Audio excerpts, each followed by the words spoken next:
topic of debate, there will be no minutes. Representatives and proxies, we received proxies from EYP Italy that has nominated Spain as their proxy, and EYP Belgium that has nominated EYP the Netherlands as their proxies. Now, roll call. I will now call BNC and ask you to raise your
And that's not a competition, but that's a sad reality.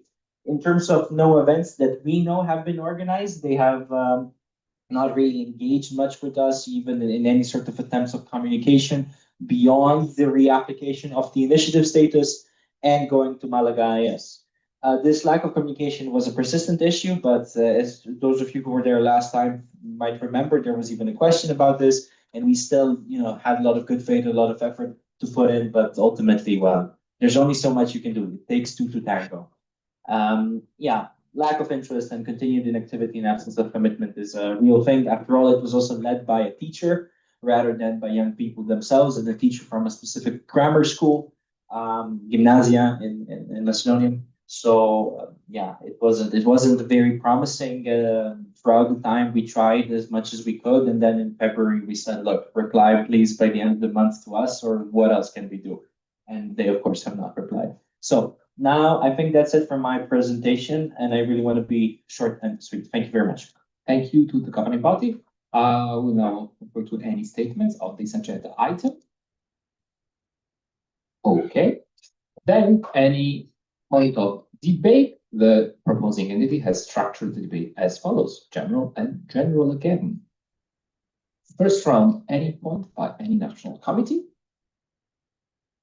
No, I will then say that there is no need on the second general round. Proposing entity has anything else to add?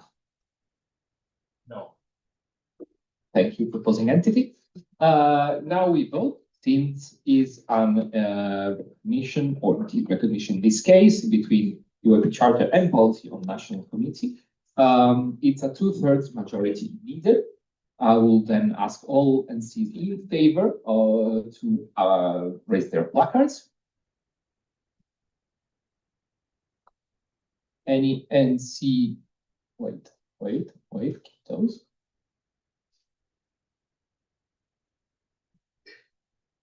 NC abstaining? Any NC against? Okay, then the proposal has been approved.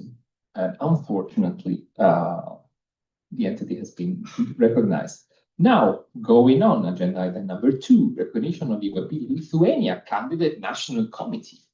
Yeah, can we go to the next slide? Yeah, we think they should be recognized, got the status as well. But let me give you a bit of please carefully listen to me now. Per policy, you do not vote on this unless you want to vote on this to disagree with us. This way, this was a reform done a year ago. This way, you have a right to block the governing body from pursuing this, and the pursuit is to go for Lithuania to progress further.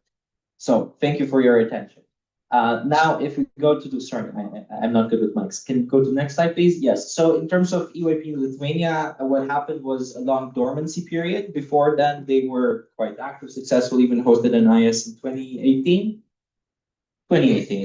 And yeah, and we were very happy to have been contacted by Kasper & Co. Last April, so over a year ago now. And they have really put in stellar work in terms of motivation, engagement, and everything else that goes with it. And really only the best goes with it. And they are quite up there in terms of motivation, quality, understanding of UAP, etc., etc. Hence why, if we can go to the next slide, we have our own, reasons. Already this has been emailed via the BNC list in December. So this is official as of December. This is the closest BNCM there too. So sorry, the first one after. If you want to vote on this, you would vote first to have a vote, and then the vote would be whether you disagree with us on having this. So there's no voting involved if you agree. Once again, just to clarify this. And yeah, I think I've said all of these things, and in reality, I don't think there's anything else to say, but the last bullet point, potential for sustainable development, is real, it's clear, and it spans different portfolio works and actions, and it's a bit inspiring also for our work. It's definitely enriching personally to me to see that, but it's also very nice to see EYP back on the map in Lithuania in a real way, and congrats on the Nats 2 weeks ago, or a week and a half ago. From what I've heard, very successful. From what the GB generally has heard, very successful. I mean, that if you need any more reasons to say that UAP Lithuania should go forward further, perhaps also with the next step soon, I don't think there's any other. So there's that from our side. Thank you to the governing body. I will now open the floor for any statement. EYP Latvia, you are recognized, and I will ask the GP to pass the mic.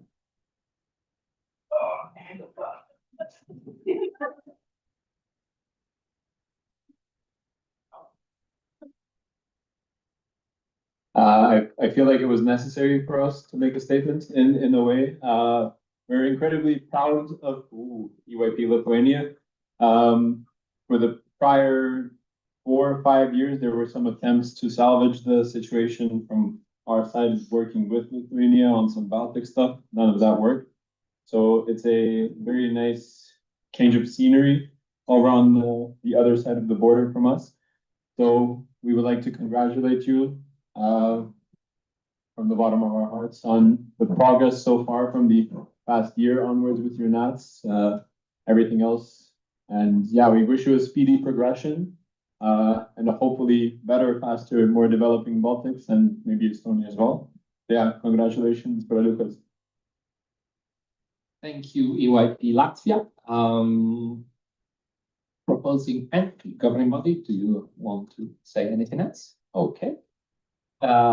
Any points for the round of debates who are surprise, general and general? Any points? EYP Spain. Thank you so much. First of all, congratulations. Well, I don't know yet if really pass or not, but congratulations anyway. My point is a bit more general on recognition on new initiatives and so on and so forth. I believe it's kind of very great news that we have, and we're welcoming more people in our family. But as it was a concern that I raised privately to the GB, but I believe it's worth mentioning it to the rest in this scenario, which is how will we ensure that the people, well, the entities who enter will sustain in a very or in a productive way in the network. They will keep growing, they will keep doing events, and they will become quote unquote productive members of the network. What will be the aid that GBIO will provide, and also what is the aid that other national communities we can provide to them. I believe it's also, as a network, we have a duty to help each other, and I believe it's great to understand how best help each other in that way. Thank you, EYP Spain. Any other point? I don't know if the GB wants to reply now or in the GB updates, whatever you want. I'll address the question now. I think it's fair to answer the question directly. And first and foremost, to the point of we have a collective responsibility to help each other. We definitely do, especially those who are the weakest among us, and the weakest I'm using here in terms of just developing. And of course, you will, as you might know from GB updates, and as you will be able to ask tomorrow, there's a lot going on, and the governing body has a great team of 6 associates who are working on this. So up and down the continent, they're working a lot. They're really putting in a lot of effort, and they deserve all the credit for really trying to bring the young people from all over Europe into EYP, not just Iran. The nice thing about what happened in Lithuania, and I would really want to focus this answer on Lithuania, was that we had a small group that grew of young, interested, reasonable Europeans in Lithuania who wanted to make good of it. And what the governing body last year was doing, and what it continues to do, is to talk on a monthly level or a bit more commonly, and to offer help. And the way the help is offered is usually for some workshops or modules, but they are not imposed from our side unilaterally, they are in agreement. So oftentimes we email Kasparas and the others, and we talk about what else, how things went, how is it going, fundraising, human resources, outreach, PR, so many different things.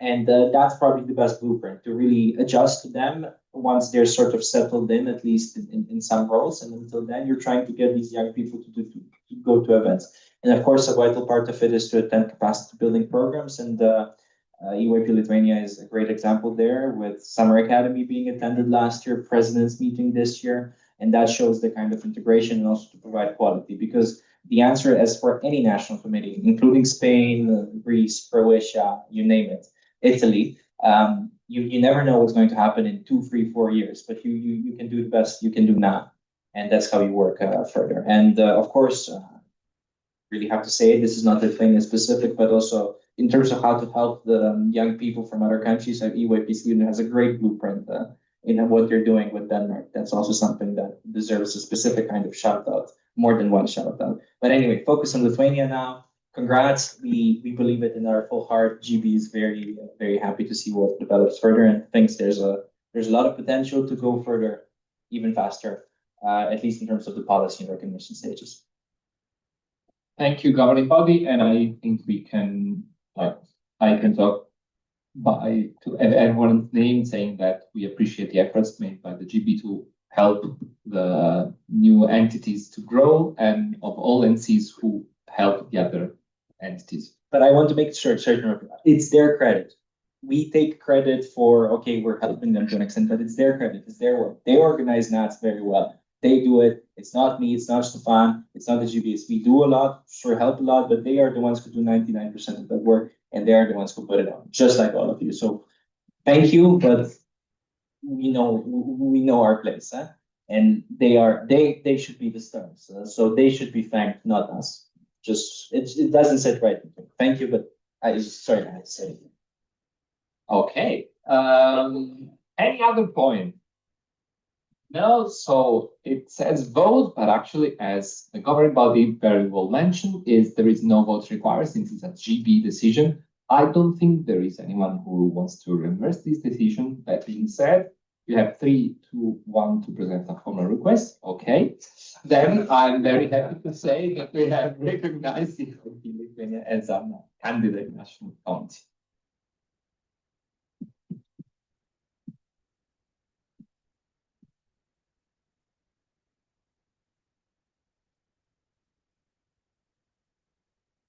In this instance, I may express in the name of the whole BNC a warmest and the truest congratulations to Lithuania for your hard work, and you are most welcome here in this BNC. That being said, agenda item 3, recognition of the Kosovo Autonomous Committee on a probation year. I promise more good news, right? So can we go to the next slide, please? The governing body wants to recognize EYP Kosovo as an autonomous committee on a probation year, which is the penultimate, pre-last stage of development. In a year, this would mean a final vote on whether they are an autonomous committee with essentially equal rights, except a few defined in the chart differently, as I'm sitting next to EYP Portugal, I'm looking at EYP, so as all of you essentially. This is not that stage yet. There's this probation period. This is classic in the policy. This is how it works. Certainly what should be said is that EYP Kosovo has been around a few times. This latest reiteration, this incumbent reiteration, has started off in, I think, late 2021. There was some gearing up towards that. And, it was a lot of ups and downs, a lot of everything. And certainly the country is not the easiest one to do EYP in. But their persistence and their commitment to our values and openness to feedback and push forward are really what, can we go to the next slide, made us not just decide this way, but also with how they have revamped some of their plans, because you have to submit a 2-year plan for this, and this requires a lot of details and whatnot, and the governing body really wants to do a quality check there, because this is one of the last assurances that we get off the work of any NC, or in this case, AC. And we have nothing to say now, but that the path forward is clear, it's real, it's doable, and it's good. And we, again, remain, just like for Lithuania, just for a number of other pre-NCs here to help and to support. And so far, cooperation has been very nice, very good in that sense. And really credit goes to also those governing body associates who have also worked a lot with them. And in terms of everything I said, yeah, I think I covered everything. I don't want to talk too long. So yeah. Thank you, governing body. Any NC willing to deliver a statement? We have a slight second, EYP Romania, followed by EYP Albania.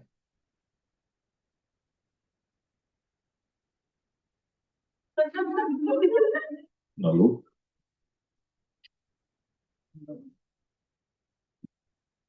Yes, amazing. Thank you very much. I do want to say that I am partly making this statement as a fellow NC in the network, but also as a GBA that has worked quite closely with EYP Kosovo. And I would really like to commend them for all of their progress. And one thing that I do want to say is that EYP Kosovo has truly progressed, but they have also built a lot of space for them to wiggle and to really blossom. Uh, the effort and just in the past few months during which me and all the other GBAs have interacted with them, there is very, very clear desire on their part to really up the way they work. And they have truly, if you've heard of the fig theory, they truly have many, many figs that they can pick up the trees right now. And they have the potential to evolve into a really, really great autonomous committee. And one point that I do want to mention is EYP strategy's second pillar of fostering a peaceful European society. I would say this is incredibly relevant in their context, given their country's history and culture. Their hearts and their minds are truly on the right path, and it is a testament to their work. Thank you very much. EYP Albania. Of course, EYP Albania was going to have something to say regarding Kosovo, but the thing about Kosovo is that given that it is a new country entirely, it is composed of a lot of young people who are eager to grasp new opportunities, whether that be EYP or any other youth-related initiative. So it is an environment that EYP will surely blossom in. We have closely worked with them last year at the regional selection conference and future projects. I hope so. And it is composed, the organization itself is composed of a group of people who are so eager to make that happen. And they are so willing to fight and to make that happen. We had some very emotional ceremonies. I remember I was touched by it. I had never been in Kosovo before. That was my first time in Kosovo. But jokes aside, we want to congratulate WP Kosovo for what it has achieved up until this point, and we are fully confident that it will continue to do so, and we are 100% in favor of UAP Kosovo moving forward.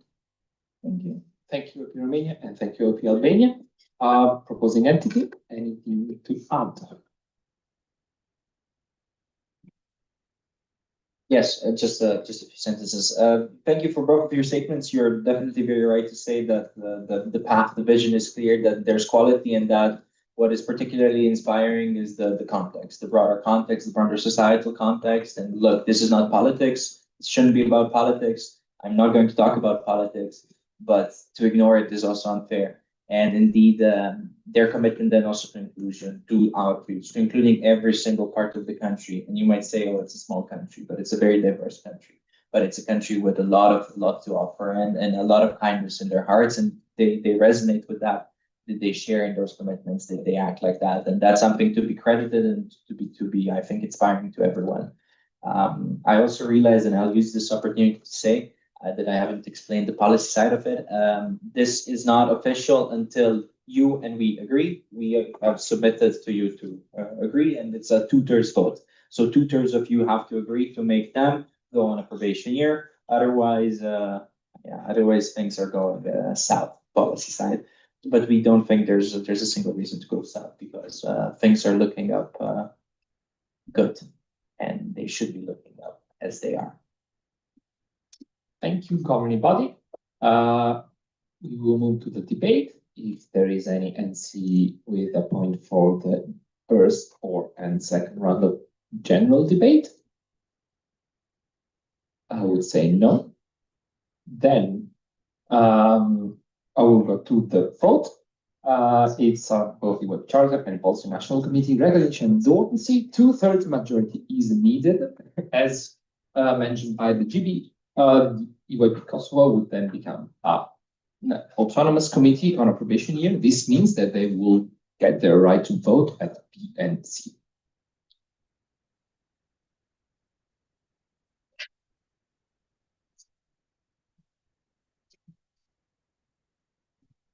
You want to take a picture of this? Yeah. Please Yeah, I think it would be nice. keep up your placard You know, just for a second. could you do a selfie? It has the best selfies. Okay, great. That's it. That's fine, I think that should be. Nikita's taking a picture. It's an historic moment, sorry, you have to be with PR.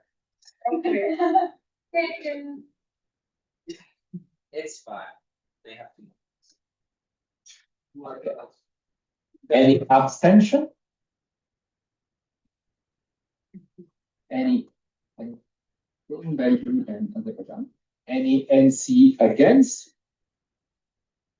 Okay, then it's my greatest pleasure to congratulate the YP Kosovo for the climate that has happened.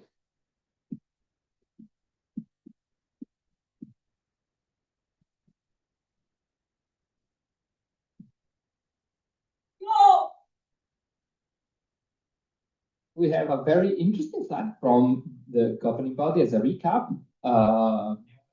Please. So this is a recap to signpost into the future. Essentially, what we're talking about is until April of next year, Kosovo should be on probation. Until October of this year, EYP Slovakia's status as initiative is there, albeit they can extend it for another year or move to be a candidate national committee. In terms of EYP Lithuania, they have until the status until April of 2027 as well. They could, however, apply earlier. So just like Slovakia, Kosovo has to have a year. They're on a probation year. Lithuania, Slovakia could submit their applications for the next stage tomorrow, realistically, just to let you know. And this is from the existing ones. And we can talk tomorrow at GB updates about all of the potential future initiatives. But this is just a recap for all of you because I think this is good for you to know. And if you're changing boards, please let them know as well, because I also want to apologize in the governing body's name. This is very frustrating for you to prepare, I know, because sometimes these submissions are late, and they are late because there's a lot of internal admin we have to go for to get to that. So please, if you're not going to be there next time, do let them know. Do pass these things on, because it would be very nice for everyone to have an opinion, and so that some late submission is not necessarily abstained on or something like that. That's why I'm saying this. Thank you very much. That's it. Thank you to the governing body. As a recap, now we have 32 national committees present by vote. 13.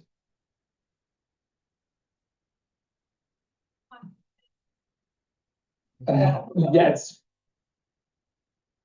Oh, yes, which means, thank you, Nadia, for reminding me, since we had a change in the statute and the quorum, we need to repeat the roll call. We'll be very quick, so please just shout present and raise your placard. I won't look at you, but please do. Let me keep. Okay, Albania, Armenia, Austria, Azerbaijan, Belgium, Bosnia, Bulgaria, Croatia, Cyprus, Czechia, Finland, France, Georgia, Germany, Greece, Ireland, Italy, Kosovo, Latvia, Lithuania, Luxembourg, Netherlands, North Macedonia, not modern, Norway, Poland, Portugal, Romania, Serbia, Slovakia, not modern, Slovenia, Spain, Sweden, Switzerland, Turkey, Ukraine, UK. Okie dokie. We have a quorum again, but now it's an even better quorum. And I will now pass the mic to Nadia for the next agenda item. Thank you so much, Adriana. The next agenda item will be a policy proposal for the update to the policy on governing body elections, change to Article 8. And I will pass to Sean for a little rationale from the proposing entity. Hello, everyone. Hello, everyone. I hope you're ready to speak about the governing body elections a bit. As you can see, our aim is to enhance the democratic character of the elections by extending the nomination periods. In our current policy, elections or the nomination period is extended only when there's less candidates than there are seats available. This policy change would very, very simply mean that we would have to extend the nomination period by a week if there is also an equal number. This was inspired by the special governing body elections 2026, where we had one seat available We also had one candidate. And from our perspective, it really lowered the engagement democratically. It wasn't as engaging of an election for the network. And we think that democratically, it would be more advantageous if we moved to, not guaranteeing that there's multiple candidates for each seat, but just simply extending the time in which someone could put themselves forward, letting a bit more time pass, letting people mull it over a small bit more, seeing that deadline pass, and see. I don't really have much direction for these debates. If you have something to say or a statement, please do. I'm not sure. Thank you. Thank you, Sean. Yes, and you can see the text that would change in the policy on the projector. Now, if there are any NCs who would like to deliver a statement, this would be the time.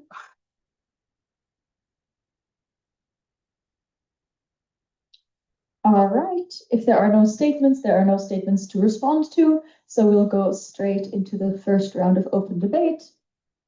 The debate will be all general. All right, any points on this proposal?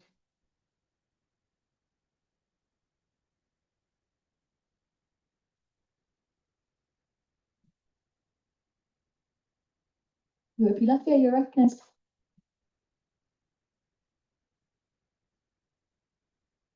I think microphone will be better for the people on the live stream.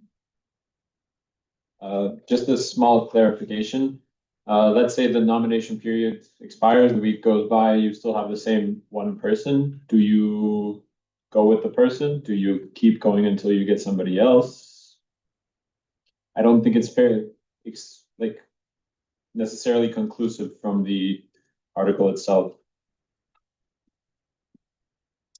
Thank you, UAP Latvia. I see a direct response with your neighbors. So Ukraine, you're recognized. Yeah, thank you for the point. And as far as we can see in the proposal, there is a clause for such a state in the end, because if the problem still persists, as we understood, they will still go with the remaining candidates, and some places will be vacant. All right, thank you, UAP Ukraine. Are there any other points anyone would like to raise on this proposal in this round? Otherwise, I would go back to Sean from the IO to respond. I believe we have time that we could also do a second round in case you think of a point in the meantime. But if there are none, Sean, would you like to reply?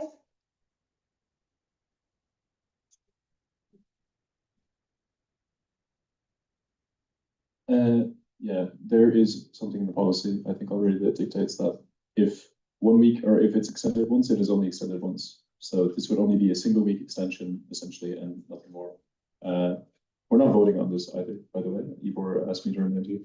Yeah, the GB does. So per charter, this policy, you're only voting on this. If you vote in favor of it, it's policy. So we're not deciding on it because of conflicts of interest. That's in Yes, the so charter. because the GB doesn't want to be accused of blocking something just for their own sakes, this policy is freed from the co-decision process and is purely up to the national committees, so to you guys. The little procedural clarification to avoid any mistrust against the GPs. So this was deliberately separated. All right, we have time for a second round. And we see a point from UAP Cyprus, so you're recognized. Could someone pass over a microphone, please? Real time. I get what the GB is trying to do, and I appreciate it, but because there's other stuff concerning the GB following that, I think it would be good for them to mention to the national committees what they believe should be the proper, or their views on what should happen. Like, would you agree or disagree with this claim? No need for the co-decision process, just on what they think is right. All right, thank you, UAP Cyprus. There's a little commotion over here, but that's okay. Are there any other points, direct responses. I believe governing body was addressed, so they could make a direct response if they wanted to. Yes, then you're recognized. So the reason why at last BNCM we passed the charter change so that we cannot influence this policy is because of exactly what Nadia said and what I said. And we also don't want to take part in a discussion where we have been candidates, we could hypothetically be candidates, and generally it's not good for democracy for the body to decide on its own rules of election.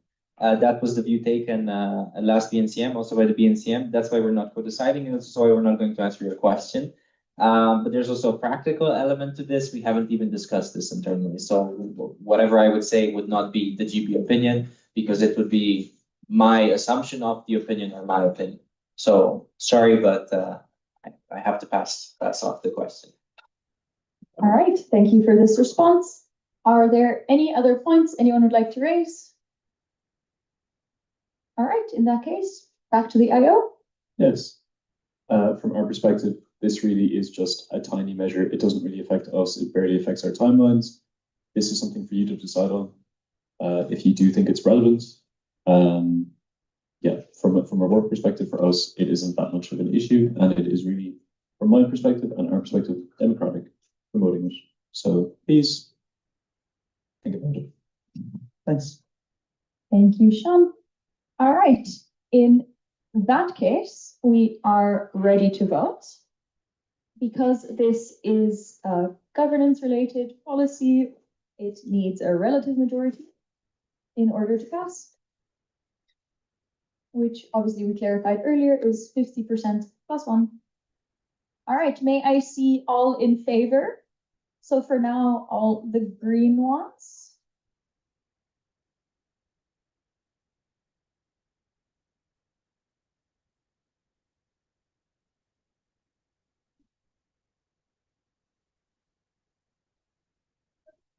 All right, then all abstaining.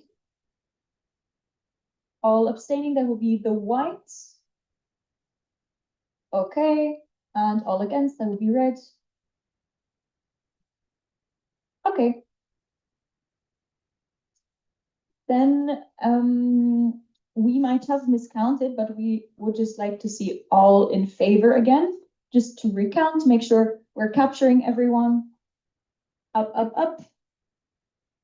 Hands where we can see them.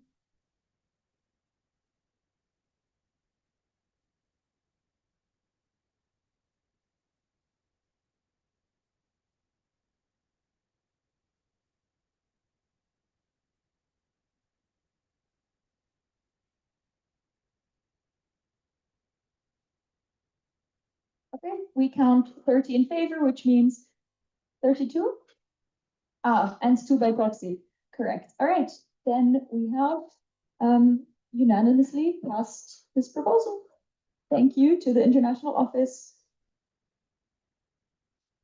All right, we are moving along very efficiently today, and we'll be moving on to another proposal by the International Office, which is a change to the charter of the EYP, Article 12.5. Same as before, Sean, over to you for introducing this proposal. Hey guys, so just a precursor to this. If this is voted on, it needs to be confirmed with BNCM 2602. It's a charter change. Just want to say that in advance. No? Am I wrong? Yes. It was a joke. Never mind. Okay, we'll go into this. This change, again, it's very small in terms of the policy itself.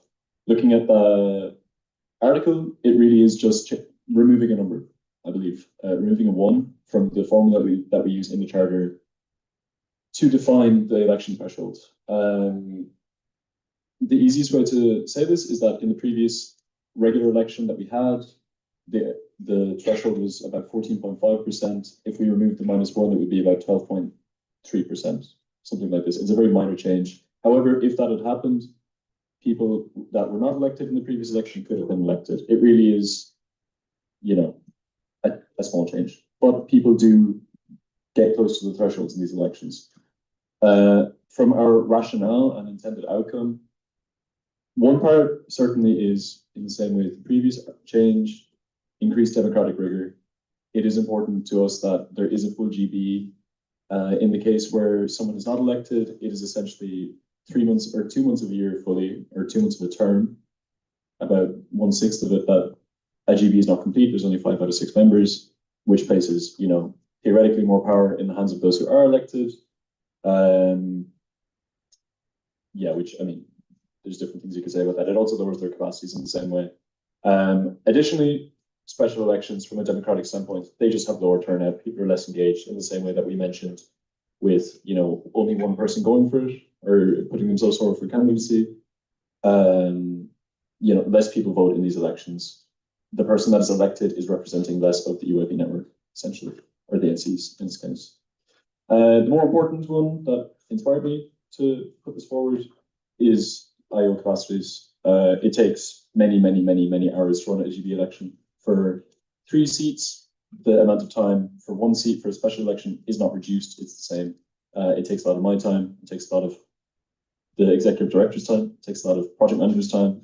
And in this case, changing the formula a very small amount does not necessarily remove the chance for NCs to not elect someone. There can still be special elections. It just reduces that chance when people don't meet the threshold according to how they do now.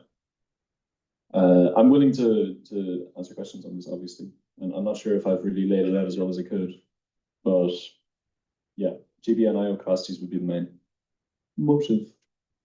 Thanks. Thank you, Sean. Now we can hear a few statements from the national committees on this. Would anyone like to make a statement on this?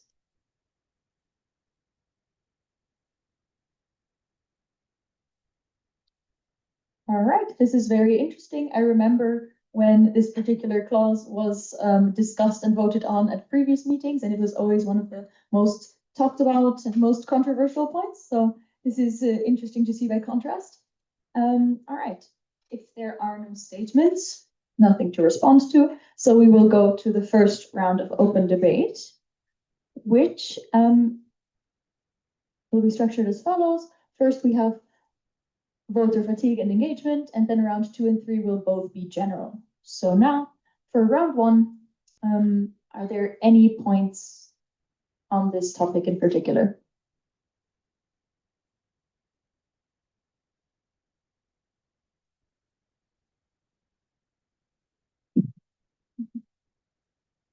This is oddly ironic. All right, thank you, EYP Finland. Of course, you're recognized. Could we have a microphone for them? Thank you.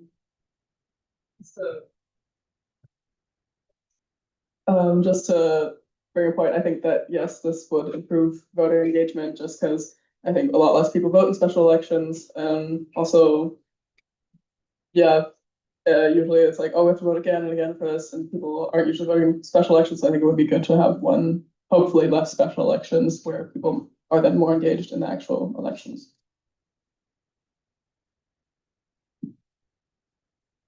Thank you, EYP Finland. I see EYP Bulgaria. You're also recognized.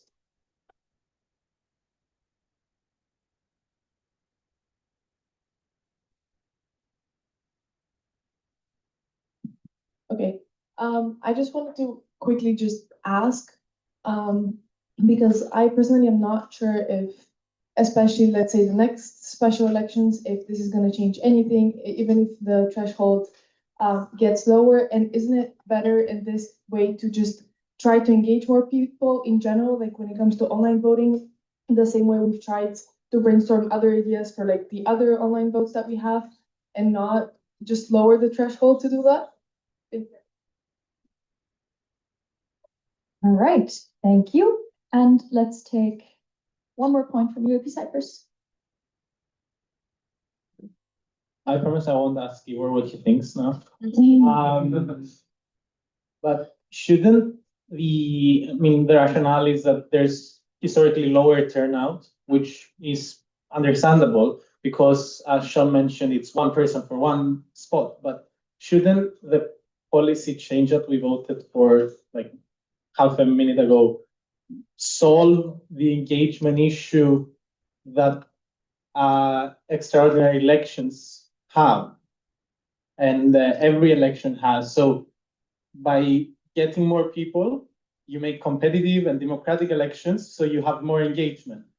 From our side, like YP Cyprus, we've seen that engagement is not dependent on when election is happening, on generally anything, rather than who the people are and how many people are for how many spots. Because even me as a person who votes from the very first time that I joined EYP, and I'm proud of it, if it's like 2 people for 2 spots, yes, okay, I will join the election, I will vote, but I don't really care because it's 2 people for 2 spots. So yeah. Thank you. I saw UAP Ireland in the corner first, so I'll take a point from them, and then UAP Serbia, I would put you in the general round next, if that's okay. UAP Ireland, you're recognized. Yeah, okay, here we go. Thank you very much. Yeah, we're in favor of this proposal. Thank you, Sean. But in general, it is, from how I found it anyway, quite difficult to, and the best of times, to engage people with international governments. In the members Discord, 3 people regularly like it, one of which is Sean. But it's a lot harder when you have like a special election, and then, as we've seen recently, special elections have 1 or 2 candidates, and like it's a minor change, but like if there's quite a few candidates in the main election, I think it's good, and then it's also like people can still abstain if they want to. So I think this is a sensible change for logistics and for National Committee and the IO. So thank you. Thank you, EYP Ireland. We will definitely be able to take both the points from EYP Serbia and France, but we'll do it in the next round. For now, from one Irish person to another, we will move back to the IO to respond to the points from EYP Finland, Bulgaria, Cyprus, and Ireland. Yes, I can't promise I'll be able to do everything perfectly. First of all, thanks, guys. Appreciate it. In terms of engagement, and I think especially EYP Cyprus's point here, it is indeed something that we would ideally like to fix with the previous article change. But I think this targets more regular elections, right? And the next one would target, if we have a special election, hopefully it is more competitive. This would ideally make sure that special elections are just less likely. Now, this original policy, or the original way the threshold was done, was introduced a while ago. Was it 2 years? 2 GB election cycles ago, I believe. Yeah. So we've had 2 GB elections since then. They've both gone to special elections quite firmly. It wasn't very close. However, at the same time, the same amount of people that may have elected someone at the special elections this year was the same amount of people that voted for the people in the regular elections. So it's representing around the same amount of people. For example, in the GB regular election, someone got 700 votes. The person who was elected got 690 something, you know? So more people are represented. Yeah. There was EYP Bulgaria. Could I quickly get a reminder of what you said? I'm sorry.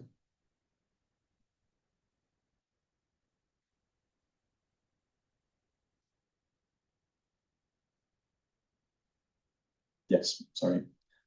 So in terms of engaging more people, I think EYP Ireland kind of wrapped up the point pretty succinctly for me. It's incredibly difficult. We already spend an incredible, I mean, really, it is a staggering amount of time on the GB elections. You guys spent a lot of time promoting elections. The GB spends a lot of time promoting elections. We have town halls, we have different events. It's very, very difficult. Even for regular elections, we only get 14% of our network turning out every time in general. To invest more time is definitely possible. It's diminishing marginal returns as you go on.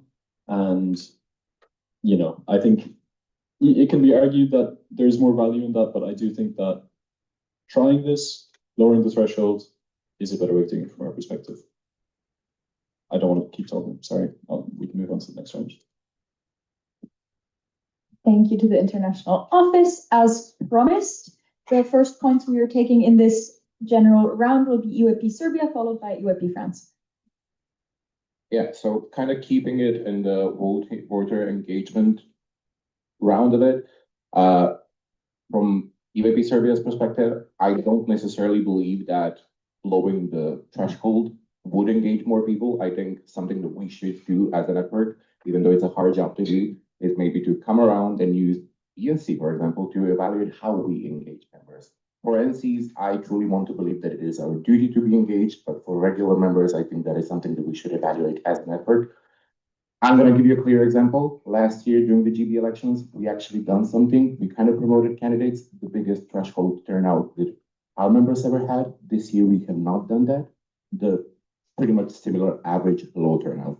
So even though town halls exist and they're amazing opportunity, I think it is not only on the IO to promote and engage, it is also on us.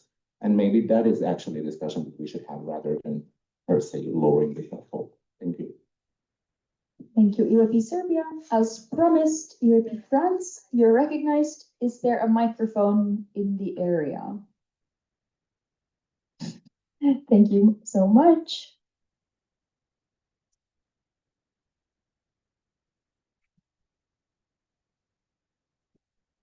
Yeah, sorry, I'm going to insist a little bit and maybe echo UAP Cyprus, but I think it would be very interesting to have the GP opinion on that also because the 2024 reform was your reform, Ivor. And for that, and like also the reform was made only 2 years ago. Isn't it a bit problematic? Maybe are we not going maybe a bit too much against the purpose of your reform? Thank you, UAP France. We have a direct response from UAP the Netherlands. I would say that's just in time. So we will recognize you, please. Mike, it's coming from behind. Thank you. Okay, great. Just directly responding to UIP France's point, I do think it is relevant to question kind of at what rate we can keep changing these kind of policies. However, I think we think that especially within UIP and with like democracy reforms, because we're such a, I don't want to say unique network, but like we in a way unique network and a unique kind of form of organizing an organization for young people that's very democratic. It is normal that it is going to take tweaks and it's going to take, trial and error to kind of come up with a way of to a system of democracy that both makes it as democratic as possible, but also works effectively. So in that sense, UIP the Netherlands defends that it is quite healthy to keep kind of tweaking as long as it makes sense in a way. Yeah. Thank you, UIP the Netherlands. Now I see quite a lot of points. I think UIP Romania and UIP Slovenia have been waiting the longest. Correct me if I'm wrong. All right. They seem pleased, so I will do exactly this. UIP Romania followed by UIP Slovenia. And of course, we have a third round, so do not fret.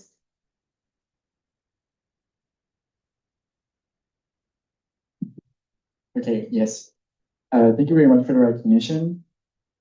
I'm kind of piggybacking off of things that have been said already, especially said by UIP Serbia. However, UIP Romania does consider that in some way or another, this proposal is a bit contradictory to the previous proposal that has been made in terms of GB elections, in the sense that if we want to truly uphold how democratic this process is, especially when we're talking about GB elections, and it's this incredibly high level of how represented we are as a network, as members of UIP, not just as MC board members, I do not feel that it would contribute towards enhancing the democracy, that lowering this threshold would contribute towards a more democratic process, out of the sole point of view that if there were GB candidates that were not voted in during that first round, then that simply means that during those first elections, there were not enough people that wanted to be represented by them. If they didn't get a position in those first elections, then we truly feel that the most democratic way in which we can fill an empty seat in the GB is through these special elections. Even though they do require quite a bit of effort from the GB and the IO side, I would say that they are important, and in our perspective at least, it's an effort that is worth it from the IO side, from the GB side, and from our sides as NCs that have to promote these elections to make sure that democracy stands at the forefront of our network and of the way that we operate. Thank you. All right, we were going to go to Slovenia, but first we will have a direct response from UIP Bulgaria. Sorry, Germany. We will definitely take your point in the next round anyway.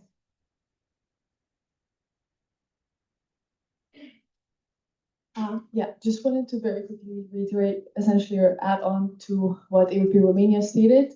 The GB does a lot of work, a lot of important work, and it's very important that the members, the NCs, have trust in them. Hence why we, AOP Bulgaria, completely agree with what AOP Romania stated, because it is very important for people to have trust in them, and even though that requires additional work, it's better to do it but not lower the threshold and, well, yes, go against the democratic processes that we're trying to enhance.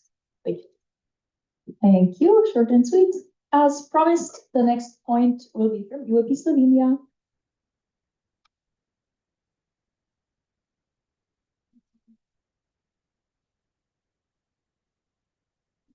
Well, we know you're from Slovenia.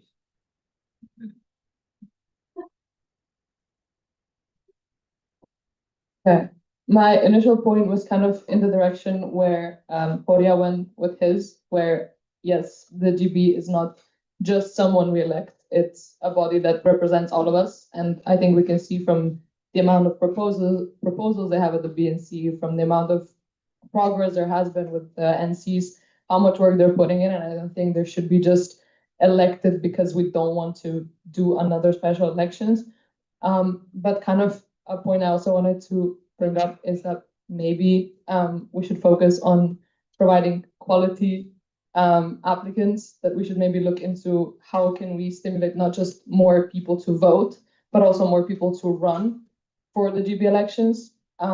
There is maybe a stigma around running for the GB. There are many capable people who are not running, and maybe this is also something that we can put our effort into, not just how to engage the voters. And also, it took us a year to agree on how many votes one should have. So maybe 2 years is not enough of a trial and error time to actually determine if it works or not. Right, thank you so much. Now, since we've heard, again, quite a lot of points, we would go back to the international office to respond to this round before we go to the third and final round.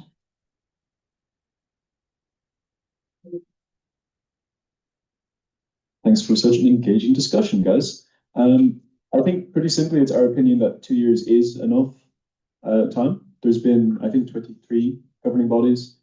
This is about 10%, 9% of that time, past 2 full elections that have passed, say 2 governance volunteers running those elections, for example. In our opinion, it's a solid sample, and it's not something that, you know, it's been on the margins. It's just been 2 special elections that have happened because people haven't met the threshold. In addition to that, and in relation to, you know, how valuable the GB is, which I think I can fully appreciate, the people who were elected in the special elections got in and around a very, very similar amount of votes from NCs and members as those who were not elected in the regular elections. So the people that you're saying represent you more, that were elected because they met the threshold, the only reason they met the threshold in this case is because less people voted overall. There was less reopen nominations, this kind of things, you know? Someone in a regular election this year got, you know, I'll say it again, 700-ish votes, and someone who was elected in the special election got 700-ish votes. do they less does the person who was not elected represent the people less because the threshold is lower? I don't know. I guess. I think another way of looking at it is this, and I really do want to focus on the amount of time it takes because it's shocking. It really, really takes weeks of like multiple people's full work days. You know, it's a lot. You guys all run elections, right? You know, it's a requirement, I guess. So I guess you do. How do you feel about running 2 a year? You know, think about all the work that you put into running an election. Now think about that as if it was for 8,000 people, and the maximum amount of people you can engage is 1,000, because that seems to be our cap, 1,000, 1,200. If 1,200 people vote in a regular election, almost certainly only 600 or 700 will vote in a special election. It really, really, truly is our opinion that 2 years is enough, that the people who are not elected in a regular election meet the same amount of representation as those who are elected in special. And 2 years is enough. Did I say that already? Probably. Thanks. Thank you so much. Now we will be going to the third round, which is also general. We have some people who've been waiting a little bit longer than some other people, namely UAP, Germany, Lithuania, and Ukraine. So we will be hearing from the three of them first in exactly this order.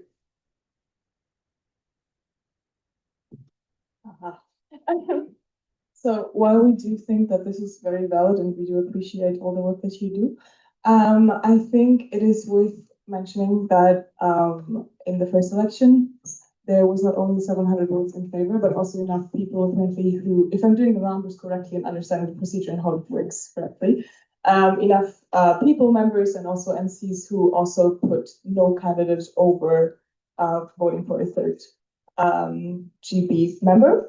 And I think that is very important to consider as well, not only compare the 700 versus 700, because I think there's enough people who then lowered the percentage on to meet the thingy. But yeah, that's important to us to know. Thank you.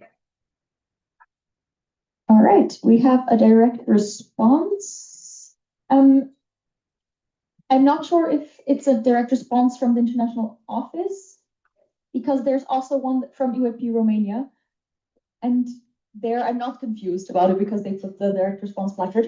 You don't have one, okay, then you can have ours. Ours happens to be white as well.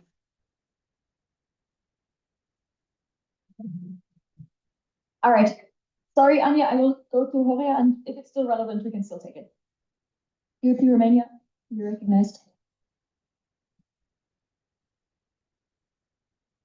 Just to add very quickly of the point that UAP Germany just made, UAP Romania did want to say in a future point that we do not believe that it is a very valid comparison to make between the amount of votes that someone got in a normal election versus a special election, since we had just discussed that there is a concerning lower interest in the special elections since there is just one candidate. So we feel that the amount of votes here isn't, while numerically may be similar or the same, the circumstances make it different enough that a comparison isn't one-to-one. Thank you.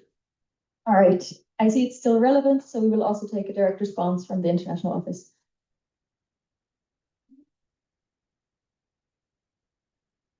Thank you. I think it is relevant, the point that Germany made, and also we have a sample of 2 years, and in the first special election we had 2 candidates, in the second 1 candidate, so you could run the math, and the math is more or less the same.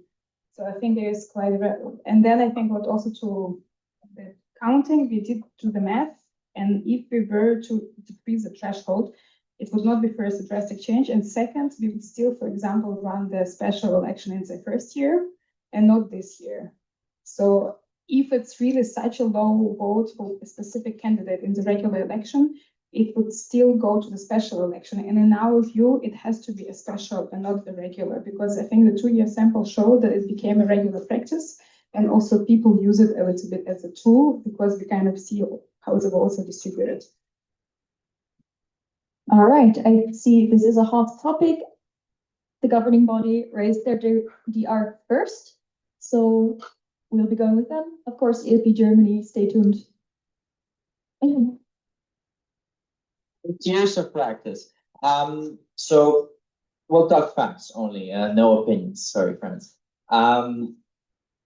Specifically, when you reflect on the 2024 ordinary election and 2025 special election, the selected candidate sitting close to me here actually got more votes than the third position candidate by far, not just a few DNCs, but also of the voters. That's a fact number one. Fact number two, she have actually got more votes than some of the elected candidates that year. So that shows that in special elections, you can also go above that margin just for the sake of facts. And this also amplifies a part of what Anya said on the point, oh, you could still have a special election.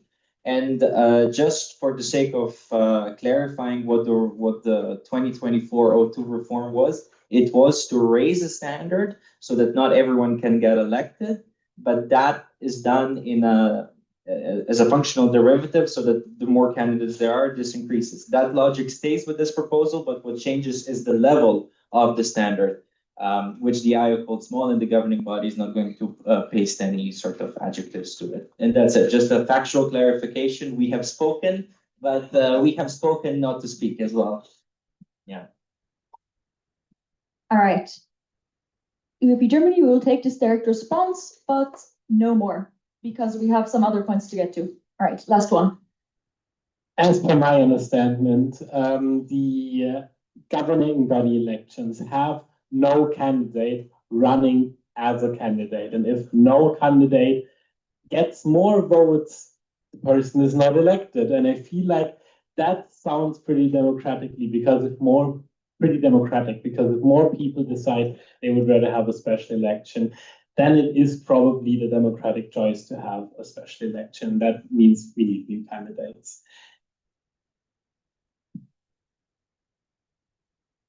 Oh, Italy, I'm so sorry. I did say that this was the last one. He hosted the Olympics.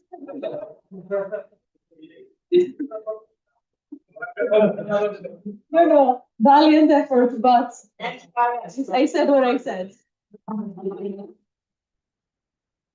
2 events equally famous.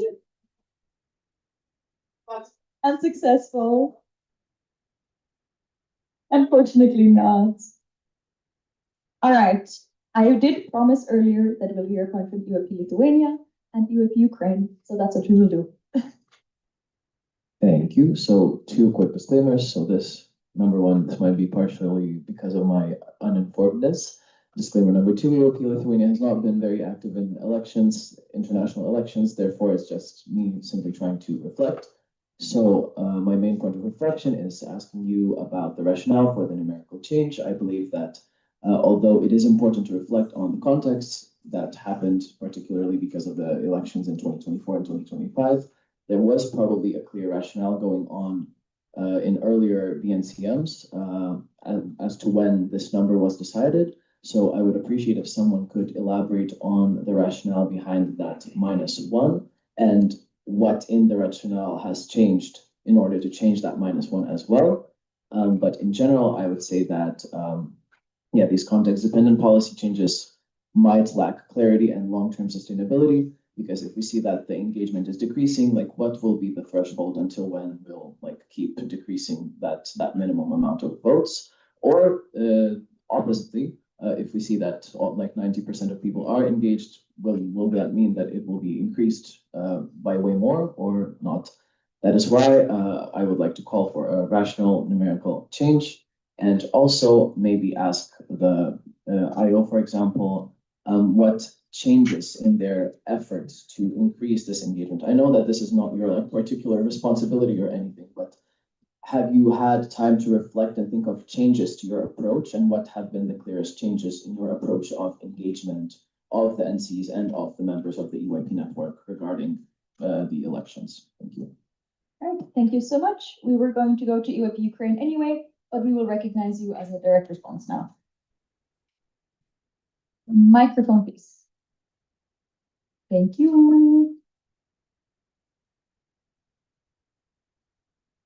Okay, thank you. And surprisingly, it somehow connects to what Kasper said, to first point, because we'd also like to hear regarding the rationale behind this -1, why it was introduced, but in a bit another light, because Ayo, could you please explain why do you think that this rationale which you provided now to delete this -1 outweighs the rationale which was introduced before when this formula was invented, so to speak?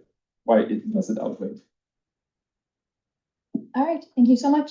Because this has already been a very long round and we have heard from a lot of people, we would close this round now, go back to the IO.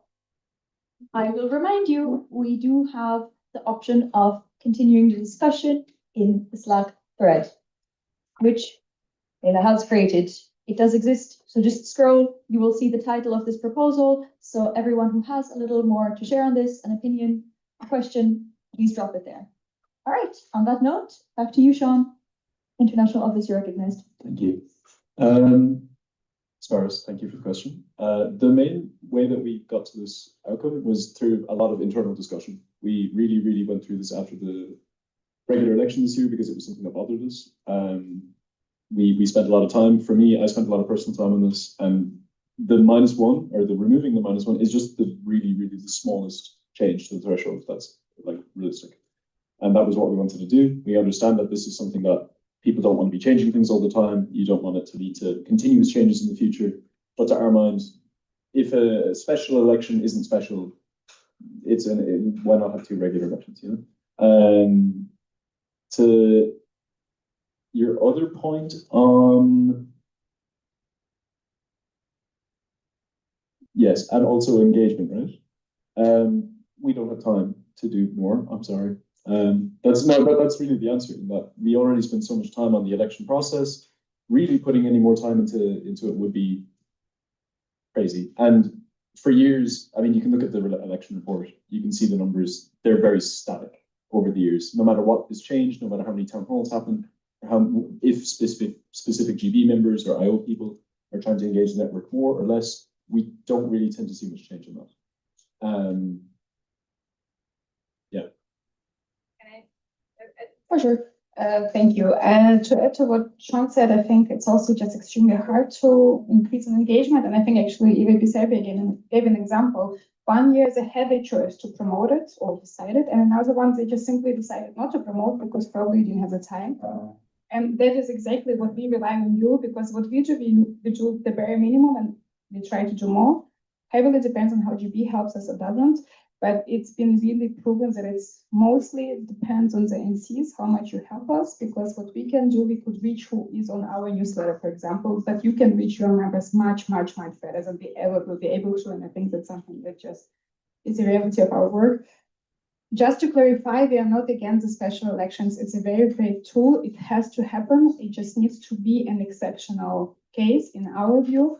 Also, to give you a reminder, I think every second BNC meeting on average, not like chronologically, featured the GB elections policy proposal. So we had, for example, years ago that anyone could be elected. Like really, that there are people who would get 5-fold, they would be elected because there was no threshold. That was changed, and we noticed something else, and that has changed. And also for the youth-led governance, we're still a relatively young organization. So we have introduced our first GB, which was not even elected, but nominated like not even 20 years ago. And of course, it also takes time for us to develop. And I think it might not sound very sexy that, oh, it takes time and that we don't want to do that. But we are youth-led governance. We need to be very mindful of the resources also that it's a very expensive cost to pay for the office salaries. And I think it's, of course, up to you where you also choose to spend our time and the money for. And as all of you run the elections, you know exactly how much time it takes. And that's it, I think, for now. Thank you. Thank you, both Anya and Sean. On this note, we will move on to the voting procedure. Because this would be a change to the charter, this would require a 2/3 majority to pass. This time, mainly because we realized we all cannot see so well, so it takes us a minute to count votes. We will be doing the order a little bit differently, so please listen closely. First, may we see all abstaining?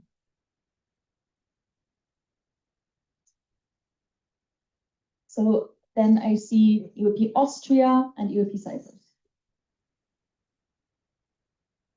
that correct? No one we overlooked? Okay, may we see all against?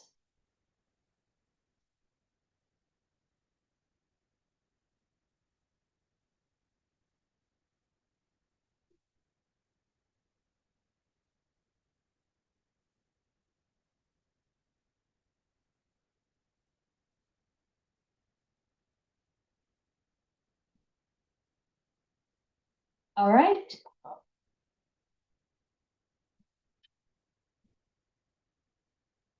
All right, and now maybe see all in favor, please.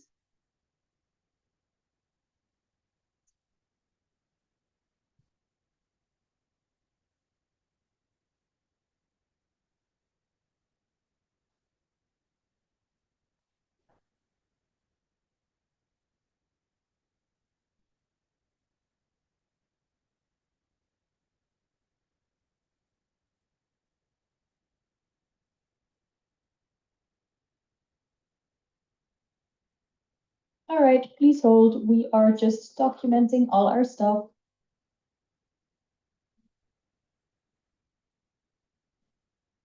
In the meanwhile, can I ask a clarification to the governing body? Is this like solely your proposed? This means that you would need to approve it? Do you want? Okay. So procedurally wise, if the BNC approves it, the GB would still need to approve this afterwards. So just give us a sec. We're running the numbers.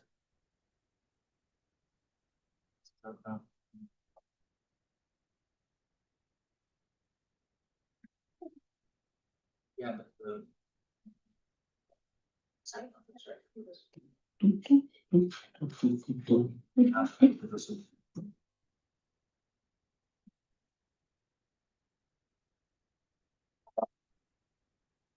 We have 15 for, 13 against, 2 abstentions. I would say that the proposal has not passed.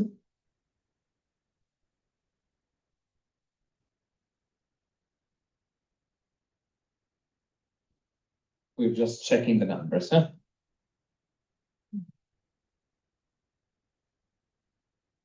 Oh yeah, the 2/3 majority was 19, so no, the proposal has not passed. We still thank the proposing entity and all you for the debate. Now it's time for a wait. All right, we will be having a break. But before that, I will pass the microphone to Nika for just a tiny little announcement on behalf of the AI working group. Yay. Hello, everyone. I think you see me in your BNC list and on Slack, and any Slack I've had with you, I've always sent in the message. And I'm asking all of you guys to please fill out the AI survey or post it on your guys' NC network. I haven't gotten a response from every NC. I don't remember, but some NCs have really, really low answer quotes. So if you haven't answered yet, feel guilty and please answer it. It really doesn't take that long. We're almost at 200 answers, which is really good. And yeah, thank you so much. Have a nice day. All right, wonderful. And as the slides say, see you back here at 3:45.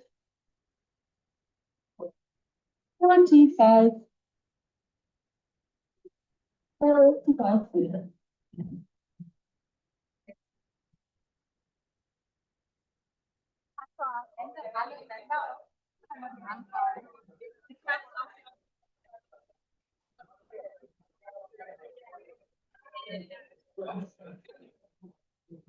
Okay, aber du hast schon die, wer ergänzt und wer das ist. Ja.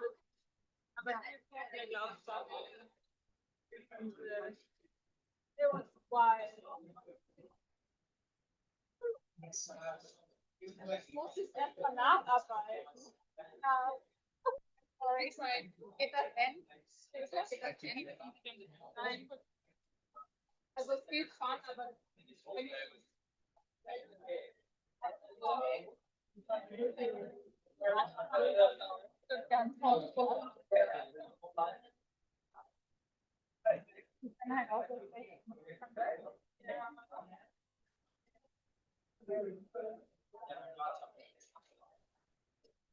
oh well. Aber es ist ja erstmal während der Updates schön. Fragen und danach habe ich aber auch noch eine. Ja, das erste war einfach, da gab es auch keine Punkte, keine Statements, keine Systeme. Und jetzt bei dem zweiten ist es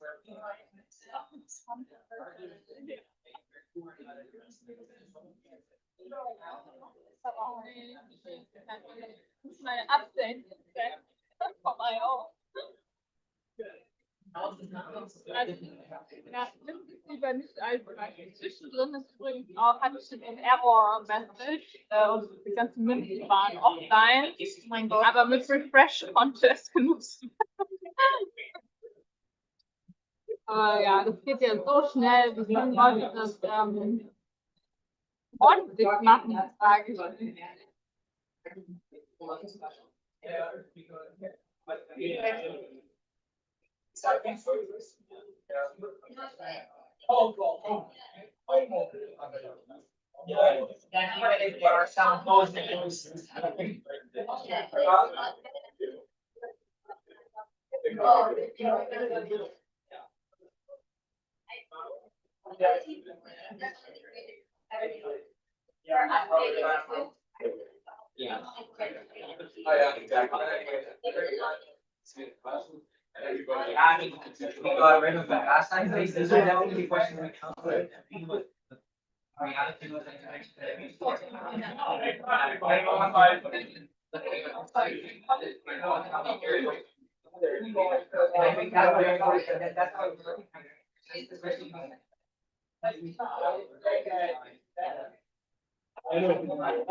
Pumping sugar into my body.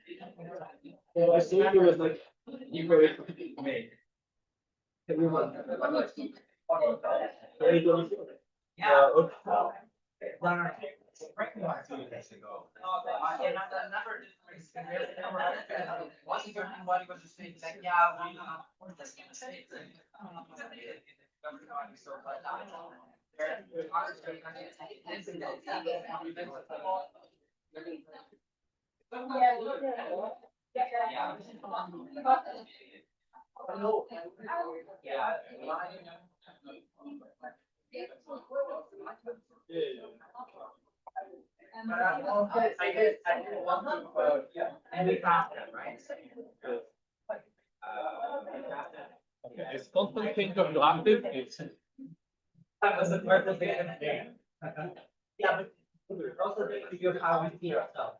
You don't feel like one time, right? You don't want Can I ask you? yes, of course.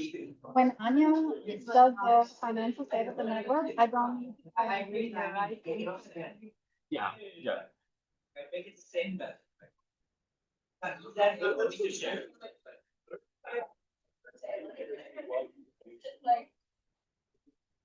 I know you really have to have it.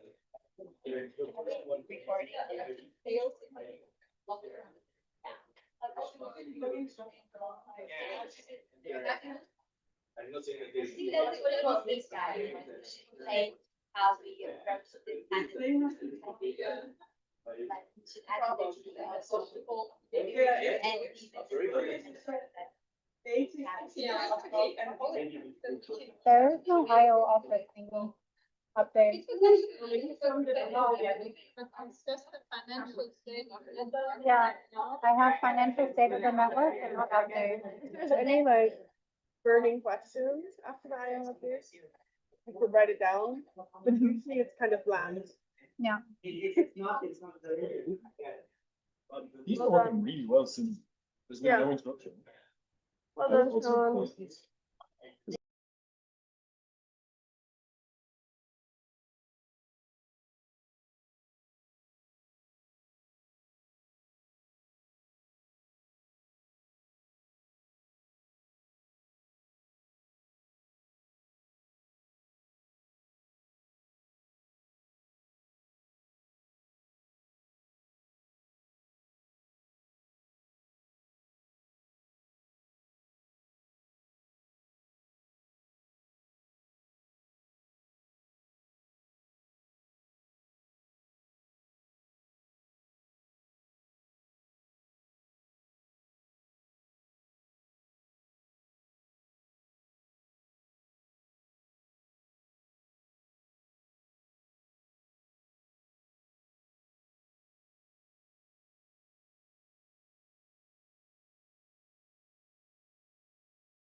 apply for funding for different topical things like the Build Ukraine or Focus, which was going on this year, and finances, fundraising, evaluation, and assessment. So we also try to really go deeper into the member survey, for example, and to really then understand what the impact of UAP is. With that, I will present you the team of the International Office. And these are all the colleagues. And please, all the colleagues, wave if you're here in the room. We are 14 people. We also welcome new colleagues at least a few times a year. We have kickoffs for the European Solidarity Corps. Sean, Michaela, I don't know, Julia, Becca. They're our volunteers at the moment. We will have another call most likely in the autumn. So apply, and we have new volunteers also start in August and February. So that's kind of a routine how it goes. And we have Christina also here. She's our intern, and we also welcome an intern, 3 or 4 interns a year. We also welcome. So if you're also interested in an internship with us, you could write me an email or info at, and it's an ongoing basis. We prioritize people who do not require a visa, unfortunately, just because it's quite hard, and also we prioritize people who have Erasmus Plus funding. So if your university offers Erasmus Plus funding, you could also be in touch, but not necessarily. That's the portfolios, and I will now also feel free to interrupt and raise your hands if you have a question. You don't have to wait until the end. I was told that might be interesting to see a little bit how it's structured, and here is a slide. You could also see it in the IO updates booklet. What was not on the previous slide, but you could see kind of here to the right.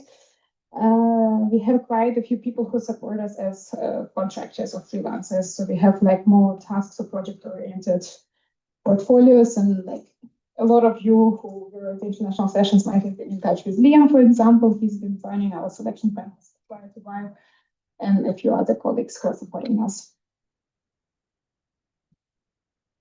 And now I will move on to the projects of the network, and I will start with Rebuild Ukraine, or Michelle will. Surprise. I'm Michelle. I'm responsible for the Rebuild Ukraine Ambassadors program. So this is our project that centers around youth perspectives on Ukraine's recovery.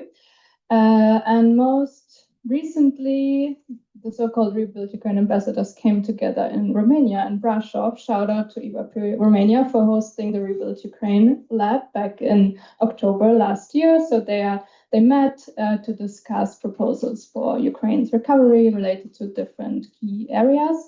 And after this lab, a smaller group of them went to Lviv in Ukraine to do a study tour, which was organized by IWAP Ukraine. So also shout out to IWAP Ukraine. And this was the first time we did the study tour format as a network. And yeah, it was a really impactful experience.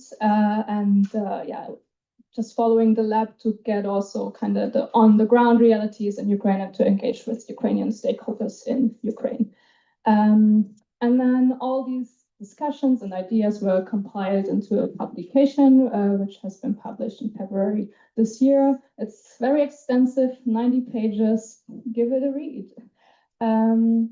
But now it's the last phase of this 1-year term that the ambassadors go through, which is the advocacy phase. So now they go to stakeholders to kind of pitch their proposals and engage with different stakeholders. And there's a few activities that we kind of facilitate as an international office that the ambassadors attend, one of which was the Cafe Kiev conference. It's one of the largest conferences on Ukraine in Europe. There they hosted a workshop and had an info booth.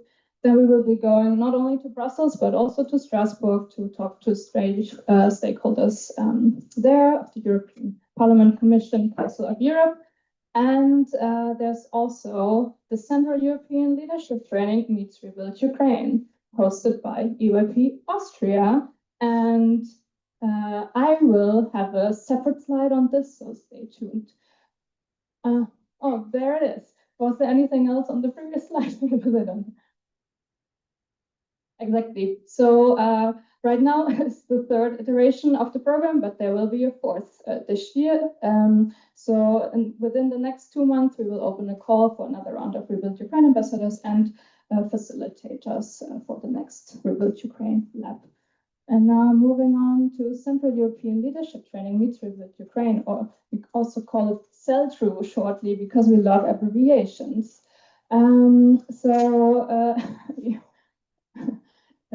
This is hosted by UIP Austria. It will be this May, and there will be kind of the classic UIP leadership training as you know it, but little twist, because we're also adding modules on Ukraine, but also then exploring how the two topics of leadership training and Ukraine kind of intersect. And will be very interesting modules. And also, most of the leadership is in this room, as you can see, who the head organizer, head trainer, editor, etc. are.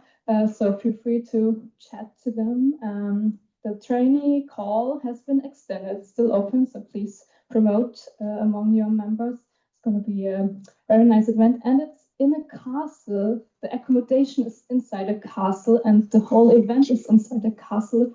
So isn't that amazing? I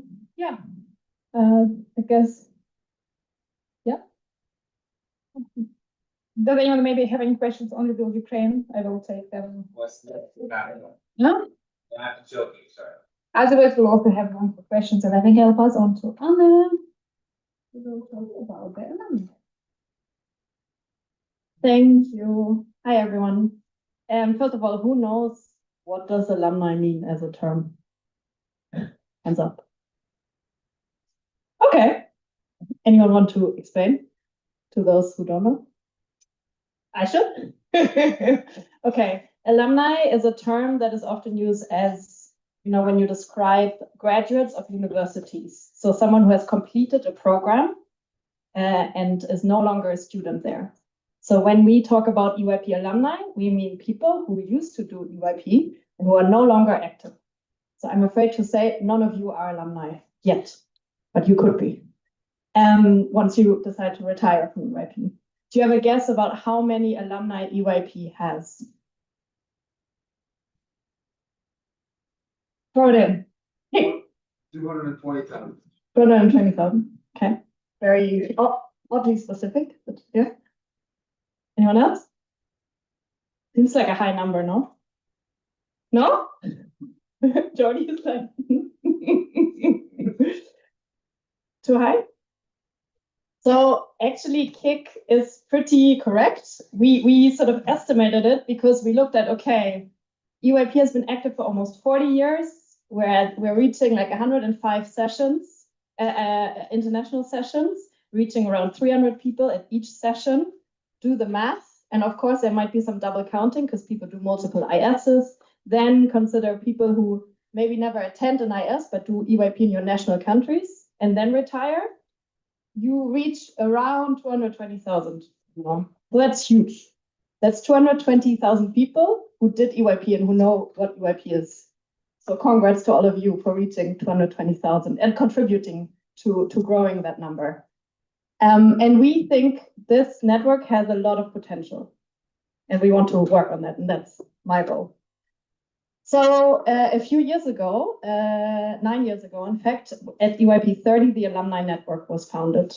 So it's sort of a loose network associated with EYP of people who still love EYP, but do not do it anymore because they're in their 30s or they have families and they don't like to take Flixbus rides anymore. Who knows why? And we want to offer a few things for those people. Because as you might know, for instance, especially when it comes to American universities, these people donate back to their universities. And we think, hey, maybe, we could also do something like this for EYP, where people give back to us. So we have put in place a few projects to activate alumni and to also connect alumni with active members again. So I'm going to talk about them. One is alumni talks. Bogdan was in one. I don't know if any of you heard of it. We held one in October about the Serbian student movement. So this is a format where we host online events about current political developments, and we invite alumni and active members to discuss them. So it's a bit of an information sharing process. We also hosted one about climate action and Europe's role in a just transition. And currently, we're also thinking of hosting one about artificial intelligence, because we know this is a huge topic in your for you as well. So we will reach out to the working group. But it's also a topic for alumni, because as you enter the job market, you need to think about, okay, what skills do I have that set me aside from others, because now like so many people use AI, right? So that's one idea. Then we offer the mentorship program. Maybe some of you have been part of this before. The mentorship program connects alumni as mentors with active EY peers as mentees, and you can get guidance from them. So it's sort of like a matchmaking program for a few months, and you get introduced to someone after you apply with, hey, I don't know, I finished my bachelor's, I don't know what to do with my master's, I studied XYZ, and then you get matched with an alumni mentor who studied your bachelor's as well and can maybe help you find out what to do. In the last round, we also had a new stream that was called With Refugees. Maybe some of you have heard of it, I see some notes, nice. Where it was about also helping refugees settling in a new country and in a new place. And we normally launch this mentorship program in the fall, because during the winter, people don't mind spending too much time in an online meeting. But in the summer, we know that we all like to spend time outside. So we will open a new round in the fall. So if you're maybe, approaching a new life chapter and you would just like to talk it through with someone, consider applying maybe. And if you ever decide to retire from EYP, you could also become a mentor. And then we also organize alumni reunions. Alumni reunions are sort of informal gatherings. Maybe some of your NCs also do it already now, where you invite alumni to your, I don't know, to the GA of your national session, or to the closing ceremony, or even to the members assembly. It really depends on how you do it. And we want to also bring together international alumni alongside the international sessions, because alumni still get that, that emotion and that energy that is in a room when a resolution is passed. They still want to sing Imagine and all of this. So in March, we hosted a smaller alumni reunion in Pordenone, and now we're working on hosting one at Fusion IS as well. And the deal here is that we invite alumni, and they also pay a little fee to attend. And then some of your NCs have received a grant on the NC Project Fund lately. Maybe you have seen it in the call for applications that there was also a stream for alumni. So with this, we want to help you set up a national network of alumni, because maybe in the long term, it could help you. On the one side, you could get advice from the people who, I don't know, set up your NC 10 years ago and can explain to you, okay, this is why certain things were done that way, or here's a lawyer that you can talk to pro bono because he helped us set up XYZ. But maybe it can also help you to set up a crowdfunding system or something, like a donation-based thing where, alumni, typically they are a bit older, they're already working, maybe they wouldn't mind donating 10 euros a year to your NC. And if you gather 30 alumni, then you already have 300 euros a year, which is not a lot, but maybe they would also be open to donating more. So that's the idea behind the NC Project Fund, that we give you a little bit of support in organizing something for alumni where you can bring them together and activate them. So congrats to the 5 NCs that were selected this round. There will be another round in the fall. In the last round in the fall, we also selected 3 NCs. But one NC did especially well and was selected in 2 rounds. That's why we only have 7 NCs selected. And then 2 things that we are now organizing for alumni, especially, are professional communities. And that's basically a loose network of alumni who work in similar fields to exchange, so that alumni also see the benefit of staying connected with EYP after they retire. And our idea is there to also create a pool of people who could be experts at IELTS or at any kind of session. So say you have a committee topic on, I don't know, energy transition, and then there's a professional community on alumni working in the energy sector, then you could activate them. And alumni know what delegates need to do to write a resolution, so maybe the expert talk is also a little bit better and a bit more helpful than someone who does not know what EYP is. That's the idea behind it. And then we also want to organize regional communities. So that's basically like a WhatsApp chat for alumni who live in the same cities to organize more informal hangouts. But here we're also thinking of you as national committees. So maybe then if you're hosting your national session in city XYZ, you can contact the community manager, that's what they will be called, basically volunteer alumni who organize the regional community and can ask, hey, we have a national session coming up. Maybe you know someone who's living in that city as well and who could maybe speak on XYZ. Yeah, so this is all part of a nice project called Alumni United. It's supported by the Ion Foundation. And the idea is really to bring active members together with alumni. So I would really appreciate it if all of you could think a little bit about what could you need from alumni and let me know, because we can design activities also based on your needs. We're trying out a few things at the moment. Thank you. And next is Annalou. Hello. Who's ready to talk about the Arctic? Fun fact, soon in the Arctic, it will be sunny 24/7. Isn't that cool? And the Arctic is also in Europe. I think the Norwegians know this very well. They're also on the slide, I think. Some of you are on the slide. Also, EUP Bulgaria is on this slide. Amazing. Yeah, the Youth Together for Arctic Futures project is a 4-year project. We are now in the 3rd year of this project. And it's not just done by us in EYP, but I also work with WWF and a few Arctic organizations like the Arctic Youth Network and the Arctic Mayors Forum and Tromsø Municipality, which is a city way up north in Norway. So together with them, we do a bunch of different things, but the main thing is that every year we host the Arctic Youth Dialogue, of which the methodology is kind of based on EYP. So it's kind of like a mini EYP session. And then we go directly to the European Commission and kind of present these policy proposals and visions that Arctic and European youth have on the future of the Arctic. For this year, we've already selected our participants, including a few EYPers. So stay tuned to see who that actually is, because they're being confirmed right now. But for next year, definitely apply. And next year, it will also be in the Arctic. This year, it's in Brussels, because that's where most of the policymakers are. And it's kind of, at the end of August. Very exciting. Then what we've also been doing is hosting these online journalism workshops and storytelling.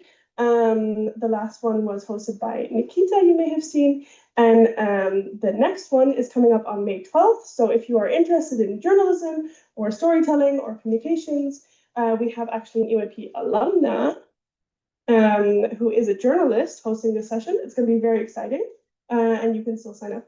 So yeah, keep an eye out for that on social media and join me on Zoom. It'll be very fun. Another part of the Arctic project is actually bringing EYP to the Arctic, which almost all Nordic national committees have now actually done in the past 2 years. And now it's EYP Finland's turn, and they will be hosting the Nordic Summer Training in Oulu, which is an Arctic city, not in the Arctic Circle, but they identify as an Arctic city. Yeah. They're a member of the Arctic Mayors Forum, so they are an Arctic city. But yeah, if you're interested in joining, I'm sure there's still some calls open, and some more calls. Yes, some more calls to be opened soon. So keep an eye out on EYP Finland's pages for that. And then we will also have some Arctic participants at the Training Academy and at the Summer Academy, which is super exciting. So if you happen to be going to one of these events, say hello to them, especially maybe the little bit younger EYPers. We would love to have people from the outermost regions of Europe to also join in all of our fun EYP activities. And lastly, we're also using this project to, restart EYP Iceland a little bit. So there will be some Icelandic delegates at EYP Bulgaria's national session, and at Fusion IS, which is super exciting. And I hope they will stay involved. So if any of you are also at one of these international sessions, talk with the Icelandic delegates, don't scare them away, try to keep them involved. And if your NC would like to know more or is excited to collaborate, do approach me and we can talk about what this means and how you could maybe, get more Arctic people to come to your sessions or have an Arctic topic, for example. Very exciting. Thanks, Anu.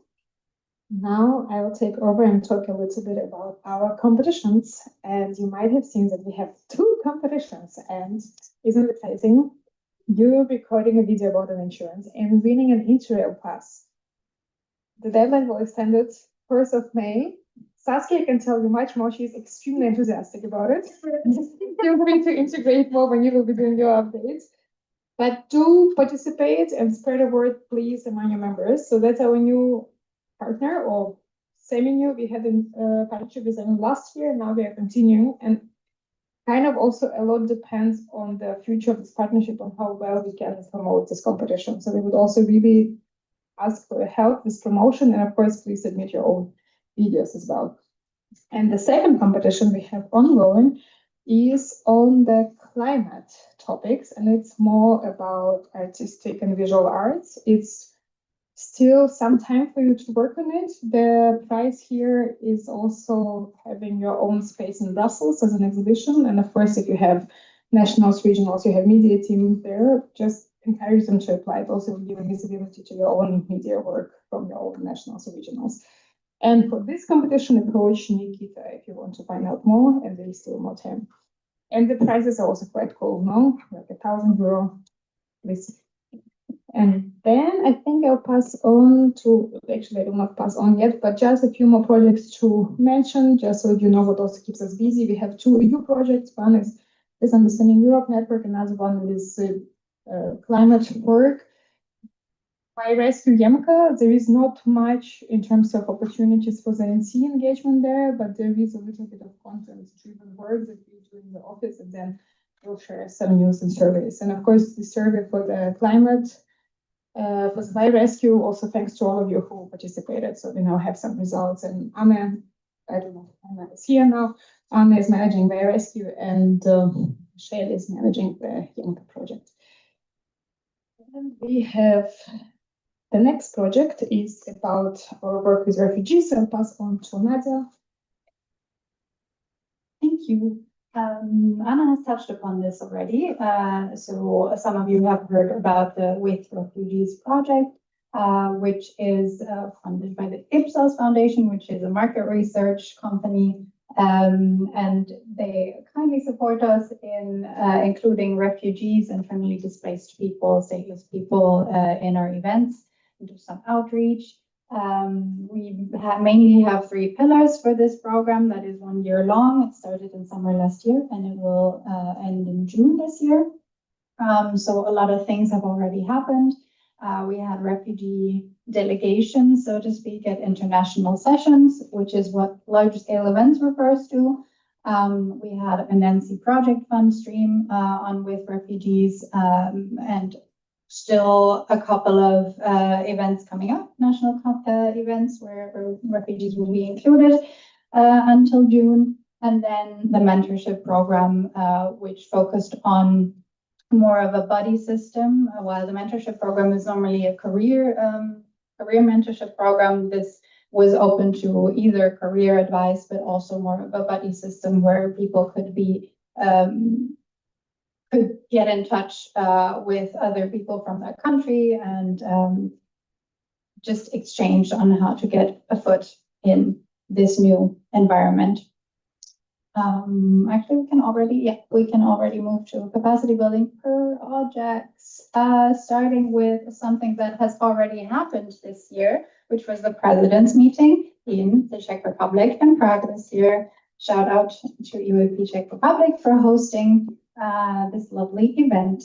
A few words on the president's meeting. It is a little bit of a special capacity building event because there is some skills development involved, but it's also a lot of just networking, experience sharing, emotional support, and just, yeah, a platform to exchange among presidents and within this role that can be very isolating and just make connections and networking there. We had, I don't know, no, I was actually not finished with president's meeting, but just wanted to say that it was perceived very well. And anyone who attended the president's meeting as a president, it was very, very well received that the facilitators this year were previous participants at the event. So if you enjoyed it and you want to maybe be a facilitator in the future, maybe already think about that. I can't.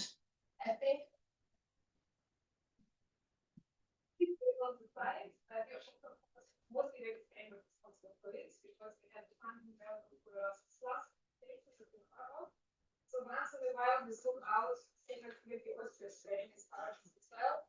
We have some funding available with any kind of training event for the possible. We have now the call coming up in the summer. And thanks to your Spain for training for possible event. So I don't know how many of you were part of this event. So my participation was also offered this sometimes. That is happening.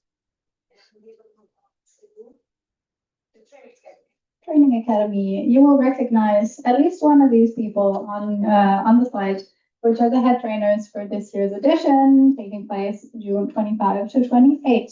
Training Academy always has these three pillars of knowledge building, skills development, and project preparation for future trainers or people who also have been trainers or have done some kind of training before but want to improve on this skill. This year we will have a particular focus on the project preparation. So people could apply with an actual project already in mind, and then it will be a bit more of a lab situation where this project will then be developed and you get a lot of support in actually implementing it. We still have some spots open. So if you are interested or you know anyone, please send them my way. We can still fill some trainee spots.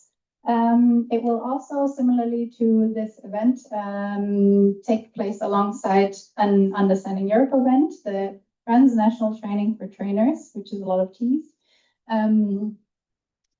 There will be it will be those separate events, so really similar to this with some joint socializing.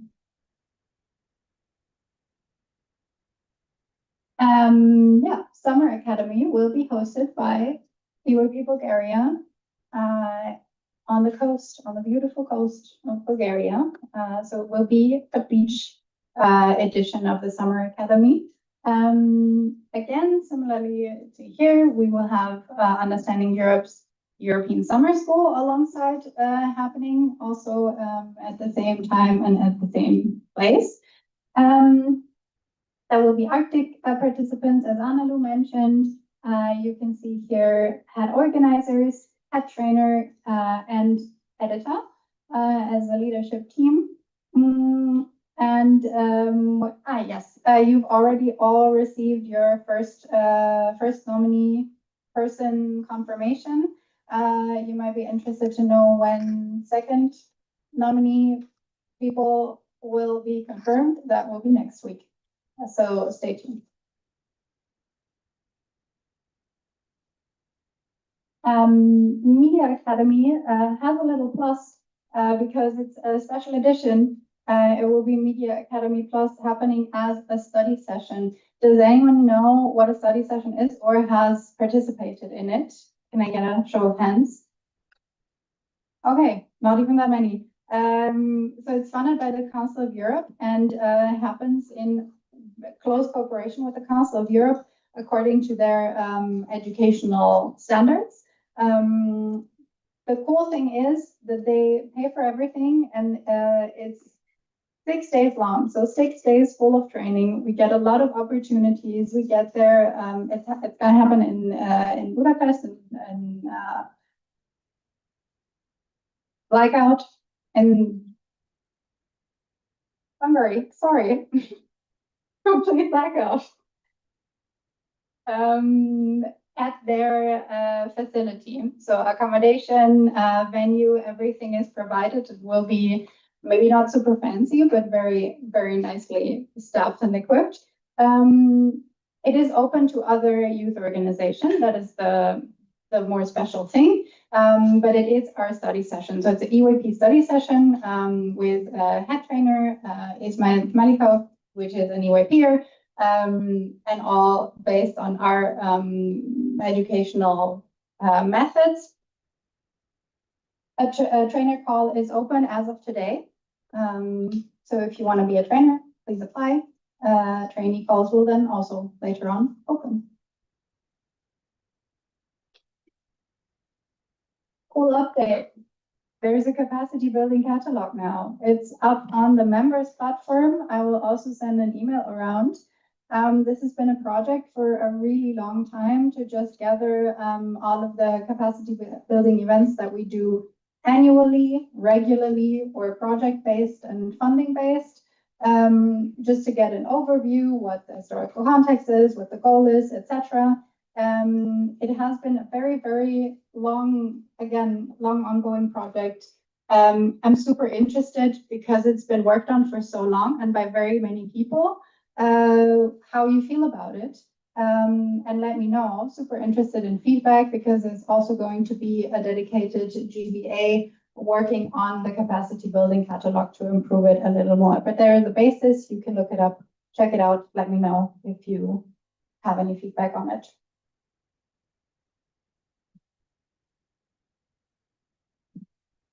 Me again. Okay, have any of you ever had the situation where you had to explain what EYP is to a parent or a teacher or anyone else, and you were like, how do I explain? Oh, we have a solution. We have a new fun publication. It's called the EYP Methodology Map. And you see here a map of Europe. And it follows the steps of 3 purely fictional EYPers, and the things that they experience on their journey and the skills they acquire to show that EYP is fun, but also really, really important for your own development. So it will be sort of like a little map, you know, I don't know, maybe when you go hiking, you see a map for national park and then you unfold it. And on the one side, you will have this map, and on the other side, next slide, please. You will see the trajectory of people. So here, for instance, you have Emre from Turkey, and it's about his journey, about how he joins EYP. So it's 3, as I said, 3 fictional people who in the end meet at an IS and become friends, and that's a beautiful story. Then there's also a glossary of the EYP essentials, where there's a quick definition of what is a session, what is team building, etc., etc. So the print shop let us down today. I would have loved to give you a printed out copy to take home. Alas, no, it will have to wait. But we will publish this on our website, and we're also planning on making it a cool interactive web sort of experience on our website so that you can always refer back to it. Yeah, we will have printed out copies as well. Hopefully I can give them to you at Summer Academy. Yeah, so maybe this is a helpful tool for you to show to either interested people who want to join EYP or to your parents to finally understand what you're doing. It really helped my parents to understand what I'm doing, so I hope it's the same. Yeah, and that's it. Hello, guys. As you may know, there's a lot on the members platform wiki. So last BNC meeting, to recap, we had redone like these main pages, right? So now you can also find like different resources there. Yeah. Then a lot of the links were not working. I can tell you almost all of the links are now working and functional. So when you click on something in there, it will actually work. Woo! big success. That being said, there's a lot on there. There's also a lot of guides. And also if you have new members, there's like a new member page where they can like read what's on there and what to do. Also under like guides, training materials, there's a lot also for the different like EYP teams. So it's no longer only like NC stuff, but also for like your regular members who are maybe not international governance nerds. And stay tuned because it will continue to be updated. Also, the lovely GB will be helping. And throughout the year, we will try to add more. Also, if you have cool stuff from your NC, do send it to us. Always happy to share the knowledge between all of us. Yeah.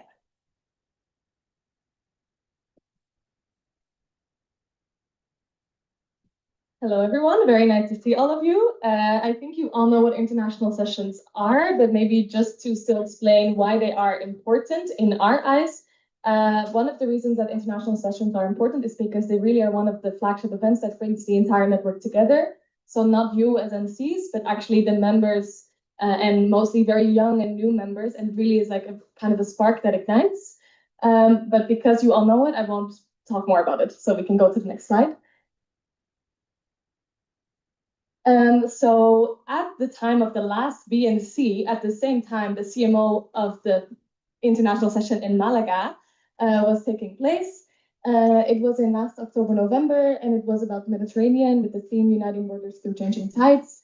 I think some of the highlights were really like such a strong thematic focus on the Mediterranean, not only in the academics, but also in practice, for example, by inviting speakers from the Union for the Mediterranean, also inviting delegates from different Mediterranean countries. And we also had Arctic and refugee delegates, so it really was a wide mix, you could say. And there was a lot of engagement with institutions in general, so there was a lot of work done there that hopefully also EYP Spain is benefiting from now. I'm looking at them.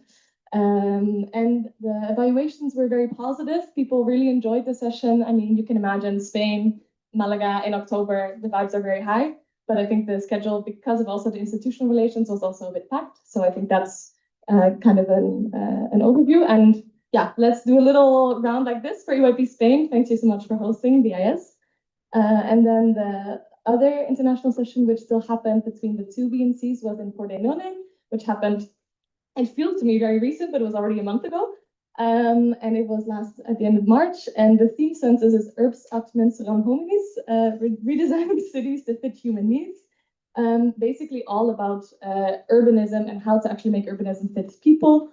And again, I think what really went well in Pordenone is that they also used the theme, not just in the academics, but also in the institutions, for example, working with different municipalities around Pordenone, and also having, and working with a lot of the local institutions. So a lot of the funding also came from these local institutions that then hosted all of the delegates. There was, again, you can probably have seen the pictures, and the evaluations so far have also been very good. I think some of the difficulties faced were like some venues maybe not delivering on certain promises, such as Wi-Fi, which you can imagine is a pretty, it's a practical limitation. But overall, the experiences were very good. And yeah, let's again do a little round for EYP Italy, and also Federico, who was at the session the entire time, for all of their efforts to make it come true. And then we also have some upcoming international sessions. So very exciting. We have the Fusion International Session in Niš and Novi Sad. The session theme is One Story, Fusion of Culture and Development. It's kind of continuing the theme of Pordenone about regional diversity. So not only focusing on the center and the capital, but actually going into the different regions of the country. And it will then also move from Niš to Novi Sad in the middle of the session, which is really a central part also of the theme to actually showcase the different locations of, or like the different regions of the country, also culturally, how different they are.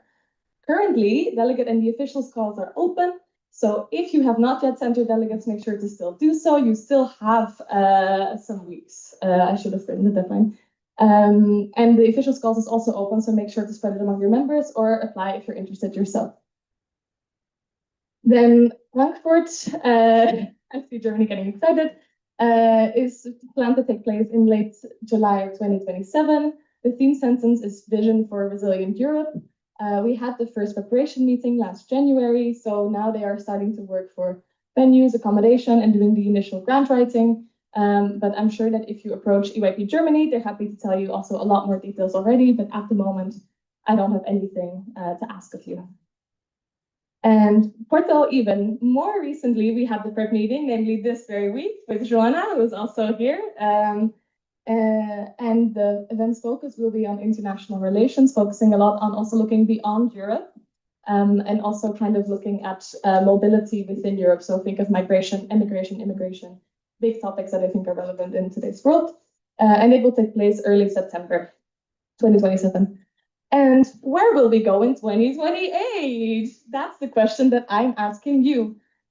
You have until May 10th to still apply to the call for bids and indicate any interest for your MC to also host the next international session.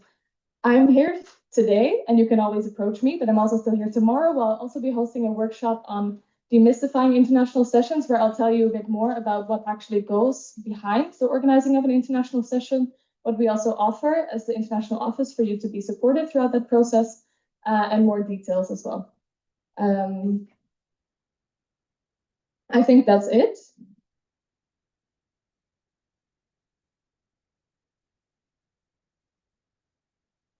It's me again. You might have expected Nikita to come up here. Well, he's on a special comms mission right now.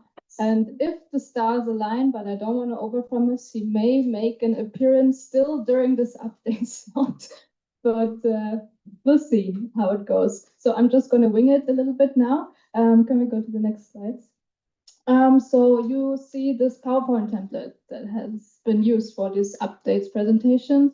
This is new stuff. And we're still working on it, fine-tuning, but then it will ultimately be made available to you as a new PowerPoint template that looks a lot fancier and cooler than the previous one. We can move on. There was an email sent to Nikita, I think, late last evening. The new EYP style guide is available. Feel free to review, let us know if there's any unclarities, but basically this reflects what was discussed at the previous BNCM. We have new colors now. We can bold the use and make it blue. Things like that. You can now look it up in the new style guide. It's also already up on the members platform. Merch. You can also get your EYP merch here. I don't know where our selling point is, but there is a place. We will announce when we will sell, but we have all these items on offer, the notebooks, the new socks. I don't know if you've seen the socks yet. The tote bag stickers and our upcycled merch, which was previously all roll-ups and banners, but now as new functional items with a little bit of EYP visual in it. So merch is available. It will be announced where you can get it, but it's here. We're also switching our newsletter platform. If you get our EYP monthly newsletter right now, you have to proactively sign up to our new platform if you want to continue getting it. It's once a month, no spam, we promise, all the updates of what's going on this past month. So please sign up to not miss out on any updates.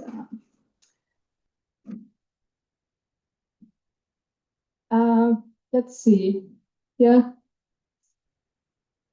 No, I have 8 minutes. Okay. On to Anna. We'll see if Nikita arrives, then there will be more announcements.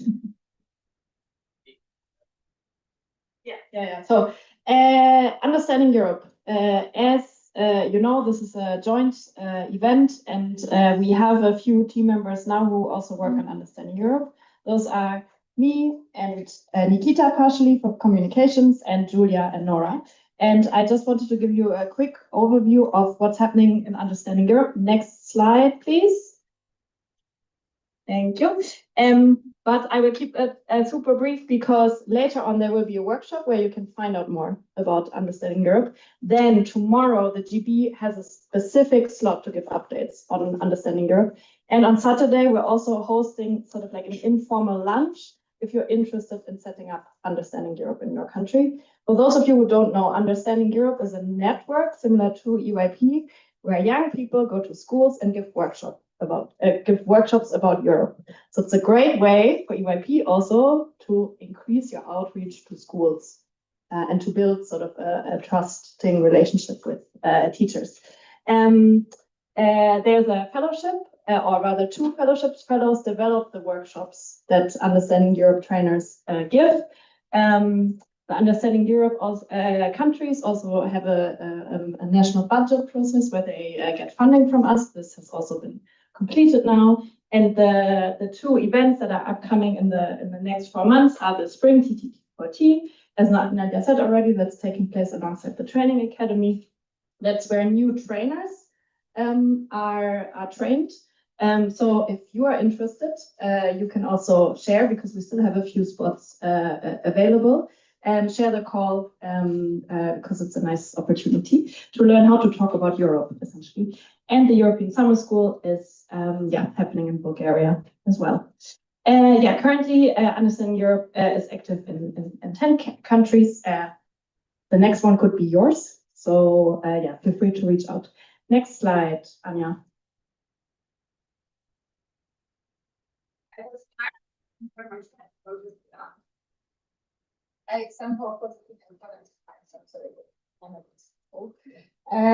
This are just reminders for you on anything that's relevant for you, your members, to promote the elections, delegations, competitions, most important. Trainees, maybe take a picture if you want to, but many opportunities for you and your members. Then I will go on to the budget updates, and I'll try to be very quick, but you could see that we have do you have a question about the real estate?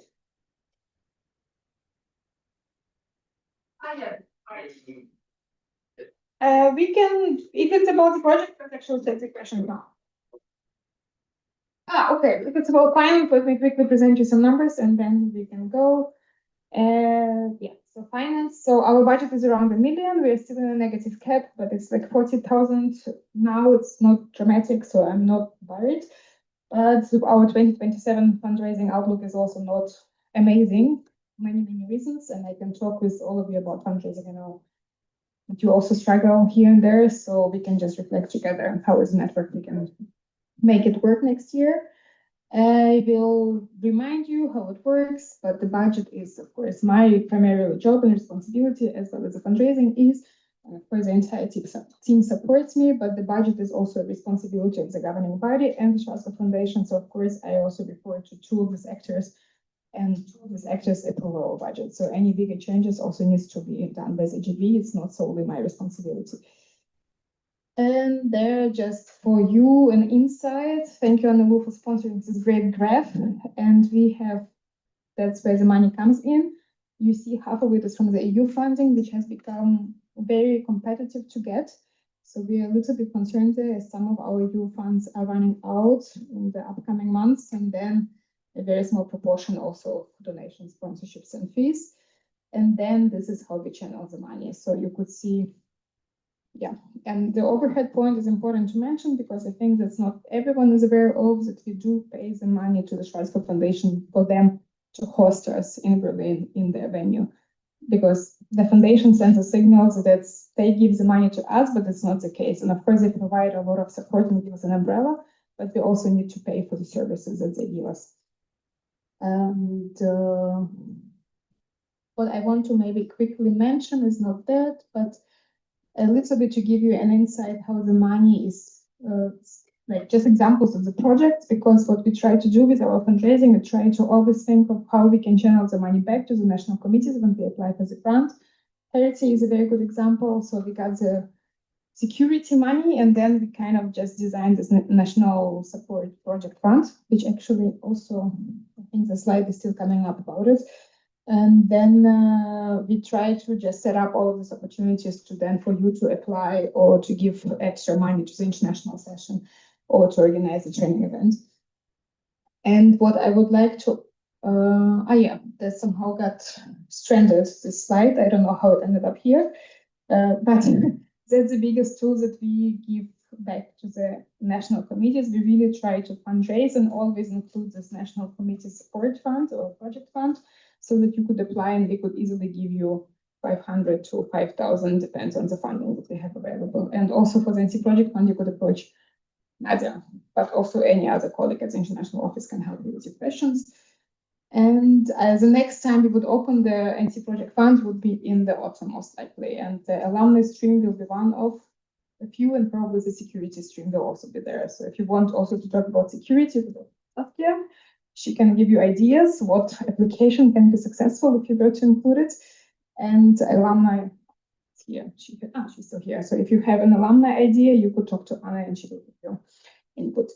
And then fundraise with us. So we have a few cases like now, like Finland, Albania, and Sweden, where we rolled the grant together. So actually those national committees submitted it, the legal entities behind the grant, and they will get the money, but we fully like help them and support them to develop a concept note and a budget, because a lot of the applications are quite complex and they demand a lot of funding, time. But that's where we would allocate the resources in the office to help you to put together a bigger project. So do approach, and sometimes we also reach out to you saying like, hey, we saw this for your committee. Would you like to write with us? And like, let's see what the application to the Swedish Institute brings us, because that's the second time we apply. I don't see the Sweden here. So thanks also for applying with us, because it also would be a network-wide project. So of course, when we would approach you, we would try to design it that many of you will benefit. So in this case, it will be regional cooperation, also some money for Rebuild Ukraine, but also the Arctic and the EVP Sweden, of course, will benefit, hopefully. We are successful. And with that, it's a thank you for listening. It's been a lot of talking and questions. I would like to hear some questions. Can we take 5 extra minutes just for questions? Thank you. And I don't know, Franz now left. The question left. Any questions? Anything that's on your mind? Also, maybe what I didn't know, did not mention in the booklet.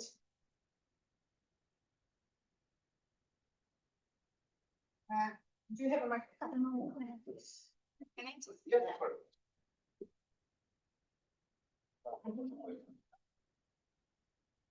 Not very particular, not quite a question. I just wanted to say from the side of the NC development and support portfolio, on behalf of the governing body members and of all the GBAs, we really want to thank the IO for all the support and for all the work that you are doing, especially in terms of NC development and portfolio, as it is in our best interest to keep network maxing, which we love to do. But yes, it could not be done without you. Oh, thank you so much. But the NC development is so much with the GB, but we are happy to support, of course, with nonetheless. Yeah. Thank you. That's something. Another hand guy. Yeah, so mine is kind of like towards understanding Europe, because currently, like as EYP Kosovo, what we're trying to do is we're trying to implement one-day sessions just for, as you know, because they're a bit more feasible, but it's also just a way for us to kind of branch out, especially more into like our schools, because most of our board are like alumni of like basically the only places where like know what EYP is. So I guess kind of like from our perspective, also being like from a smaller country, I kind of wanted to ask you for some advice on, for example, how, for example, we could bring understanding Europe to a Kosovo context, for example.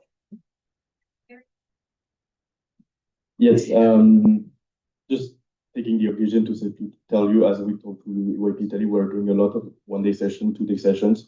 Most of our support documents are in French, but we can definitely work on a meeting or maybe translating them. We have some kits, we have a lot of things, so don't hesitate also to reach out about that. Oh. Okay, yes. Can yeah, I have 2 questions, I'm sorry. The first one is from our general director. Let's take like the thing, I'm sorry. It's about, wait. Okay, sorry. It's about funding, because yeah, we would like to potentially apply to some European or international private funds, or public actually, but more private. The thing is that I know that for some specific calls were not allowed to apply as an NC. Like for example, I know for the European Youth Foundation, some stuff like that. So yeah, actually she wanted to know if there's any written and written rules, etc. In order that we don't collapse also with you on some applications. I will take the question. So thanks to European Romania for flagging this, and we're happy to help to Kosovo. Yes, like I personally think that Understanding Europe is a great tool to help you and see how to do it. I would suggest you talk to Understanding Europe people here in the room, and tomorrow there will be this exchange and the workshop. So please do that. Also, feel free to approach me afterwards and we can talk. And everyone else consider Understanding Europe as a great outreach tool. Back in the day, that's also how it was designed, and it just great network and access for the schools. And the France, there is an office partner list. It's not that there are rules, but there are a few funders we just have a lot of experience with. I mean, EYP Germany is very informed about it because we are based in the same country, so we talk a lot. But for European Youth Foundation, we just apply to a lot of funds. So it's not that you are not allowed, but then just reach out to us and we will help you to set up the best project. And then, of course, ideally, we would not overlap with the same applications. And to your general director, I could just also take a call with you and we can exchange. That probably would be easy. And shall we take another round? I think it's only one. Yes, I also have a question regarding Understanding Europe. Obviously, recently, the Understanding Europe has kind of collaborated more with the international office and use of staff and stuff. So what have been the impacts of financially and resource-wise of UIP and IO resources, either positively or negatively, with the combination of the Understanding Europe into it, if that makes sense?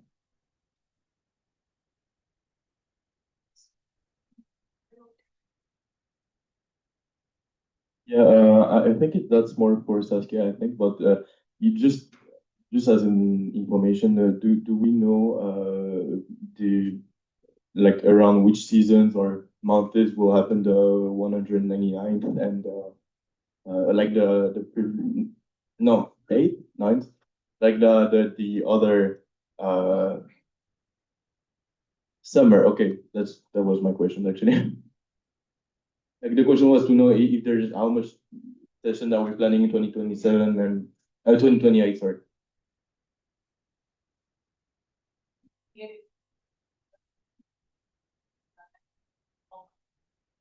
Okay. Okay. Yeah, because the thing is that my question is yeah. But for the international session host, we open a call for a session 2 years in advance. So now we open the call for a spring 2028. In the summer, we will open it for the summer 2028. In the autumn, we will open it for the autumn. And the numbering, I'm not aware of. I don't remember now the numbering of the ISS. That's because nobody applied and we had to host 2 international sessions. Yeah. So, for example, this year we have 2, Pordenone and Fusion, and next year we have 2, Frankfurt and Porto. But if someone wants to organize an international session in spring, you could still approach. And last year we had 3 because there were enough national committees who were interested to host. And to UAP Ireland on the Understanding Europe, and I think I will close with that for the time reasons. It's this year, I think it works, but of course, like you have to take into account that a team of 5 people reduced to 2 people, and that the amount of generosity that the network offered in terms of funds also probably decreased by half. So that's why it's on UIP, but of course, in terms of our resources and capacities, it's a huge impact because every single colleague in the office works on some part of the Understanding Europe, but that's also what we see our duty to do because it's our sister organization, and I think it's just a great network to support. And next year we will have to see, because for now it's still quite hard with fundraising. And tomorrow there will be a special slot with updates, so we could talk more about that. And with that, I think we have a special program I don't know if Nikita wants to announce it quickly and then I'll pass it on. Hello. Me and Becca, we just went on an adventure to print our brand new publication. It's called Young Europe, the Projects and People of the European Youth Parliament. It's this magazine style publication that we created that it sort of summarizes some of the highlights of our activities that we've done in the past. But now we brought here, it got printed today, so it's very fresh. I don't know to what capacity yet, but we'll make sure to sprinkle around enough that you can check it out through various points throughout the meeting. Yes, I'll let you know that in a bit. Also, the digital version will launch on Europe Day on May 9th, yes, sorry. And if you could share it whenever you see it, so it's like a network-wide celebration, that would be great. Thanks a lot. Woo! Responsible for communications with Becca, but Becca will be back. So Michelle did his update. Thank you for listening. All the questions, we are more than welcome. Maybe it's less intimidating to come to one of us during the break. We are here, come talk to us and enjoy the BNCM meeting. Yeah. There's a question.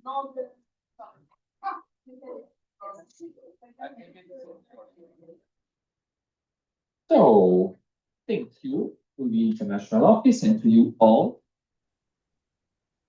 We will now be joining us, who is currently joining on Zoom, and I will try to put him up. In the meanwhile, I can ask, I think it's Nikos Pauls who's gonna talk. Am I right? Yes. Okay, Nikos, Can you hear me in the room? You can start talking and I will project you up behind me. Yes. Yes, and can you hear me in the room? Let's see. I don't think we can hear Nikos though. Wait. I can hear you, you can hear me. Okay. Oh, good.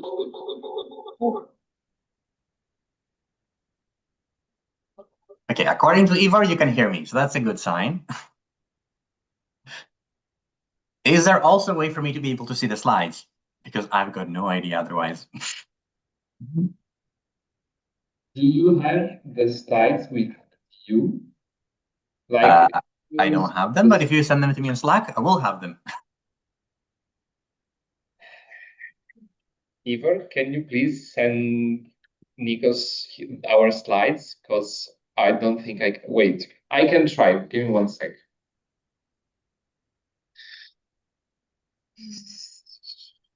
Yes, it's gonna be small, but I don't care. Okay. Which one's first? Un momento.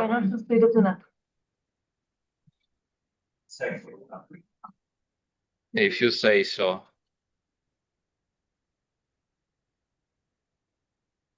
Well, it's gonna be like this. Doesn't matter. Wait. Can I?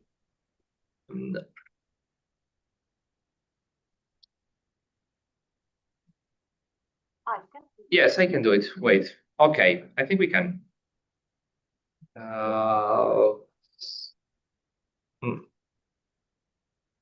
Perfect. Okay.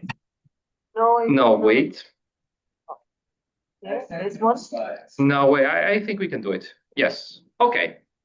And then you have to pretty much. Exactly. Okay. Perfect. I think. No. Yes. Don't worry. I can go there and the slides as well.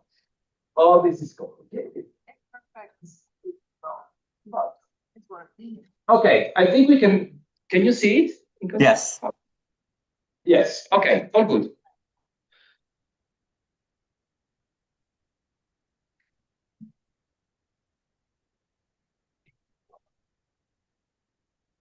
Wait, do I just start talking, or do I need to wait for you to tell me when to start? You can go. Okay, I can start then. Okay. So welcome everyone. I'm joining you remotely from Rotterdam in the Netherlands. So this is one of the two things you'll be hearing from me. This the first one is the topic of debate, and then there is a policy proposal afterwards. So to give you a bit of context, can you change the slide, please? Perfect. So in February, there was the back-to-back finance training that happened in Barcelona. That was a training event facilitated by the International Office and the governing body and hosted by IOP Spain, where we basically gathered many people from all over the network, mostly BNC board members, and delivered a training very specialized on finance. Quite fun event. If you want to know more, text me. As part, yes. Okay. Yeah, as part of that event, one of the things that I did is I tried to gather some data about the participants. So there was a big questionnaire where we asked all the participants a bit about data, about financial knowledge. And I scored them, I graded them all. And then we also did two more things, which was we created a SWOT analysis, so essentially a strengths, weakness, opportunities, and threats analysis for how do we deal with finances on the NC level, network level, individual level. And then participants had to do action plans. All of this was done not to just boost the sort of the trainees' knowledge, but to also try to have a bit of better understanding of where do we as the network stand in terms of how we manage our finances. So sort of what the outcome or result of this sort of the topic is that there are some indications that there are sort of there is a bit of a need to have a bit of a discussion about, sort of those financial matters on the BNC level. And this is for three reasons. Firstly, because maybe we need to build more tool capacity in terms of financial training. So for example, if people become HOs or treasurers or NC board members, we need to make sure they have better resources and better training to carry out their roles. Even when we do have financial knowledge, sometimes it's very much dependent on the people. And it's very difficult to transfer this knowledge. So for example, I as a treasurer have all of this knowledge and all of these resources, but I don't necessarily go to the next person. And then there's the additional element of, every NC, the way that manage their finances, the way that they approach financial matters can be different, but the sort of core things that we do are the same. We all do fundraising, we all do sort of accounting, budgeting, legal things, paying. So there is sort of a genuine sort of area for us to try to work together on certain things and try to make sure that we do things more or less evenly. Next slide, please. Perfect. So here are some very brief results from the questionnaire. You can read the full report. It was attached in the BNC booklet.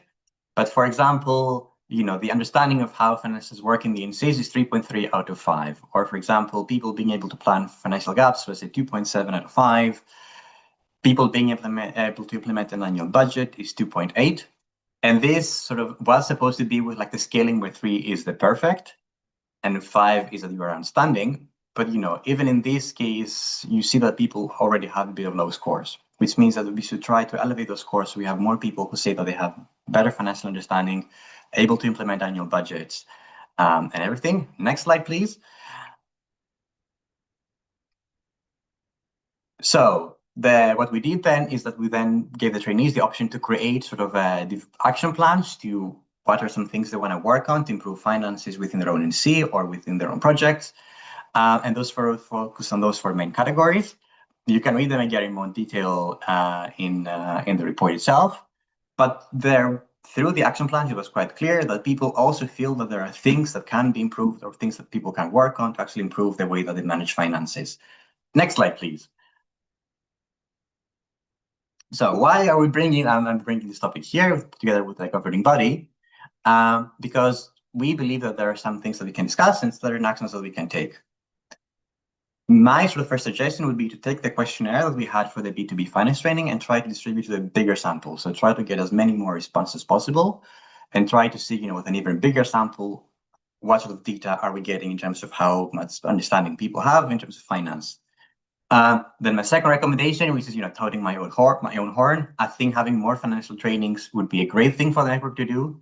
So if you're willing to host B2B next year, I would very much encourage you to do so. And then from another thing that we can do is that we can try to create a working group or sort of a team or sort of a task force that will work together with the International Office and the governing body to try to create a big, nice resource folder for the members platform. So have nice templates for budgets, for fundraising, for accounting, for everything that everyone can use. There are some resources right now on the members platform, but none of them, none of them, but some of them are a bit difficult to use, and some of them are quite missing. So for example, there are not enough resources in terms of fundraising, for example, in terms of, let's say, like what is a sponsor menu or something similar. And then in the very long term, maybe it would be nice for us to try and have a discussion to say, okay, maybe we need to go a step further and create some policy or some guidelines for how we expect NCs to handle their financial matters. And this can be, what are some key things that we should all as NCs do to ensure that we have some sort of financial standard and integrity, not only for us, but also for future generations. But that's a very sort of long-term discussion. Yes, that would be all for the intro. I don't know if Ivor has anything to add.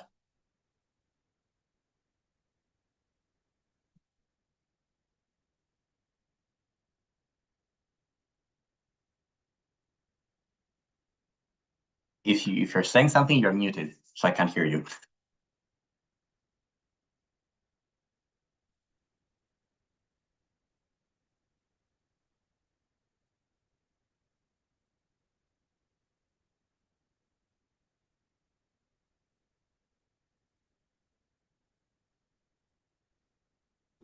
Okay, can you hear me?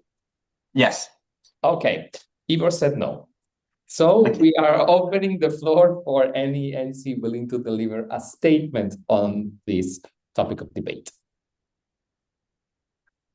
I see no statements. Then I would gladly go to the rounds of debate that have been structured as follows: financial state of the network for the data for round 1, action plan for round 2, and last general round. Any NC willing to deliver a point on the first round, the financial state of the network data, where do we currently stand? Please check the document is in the annex. Any NC on the data.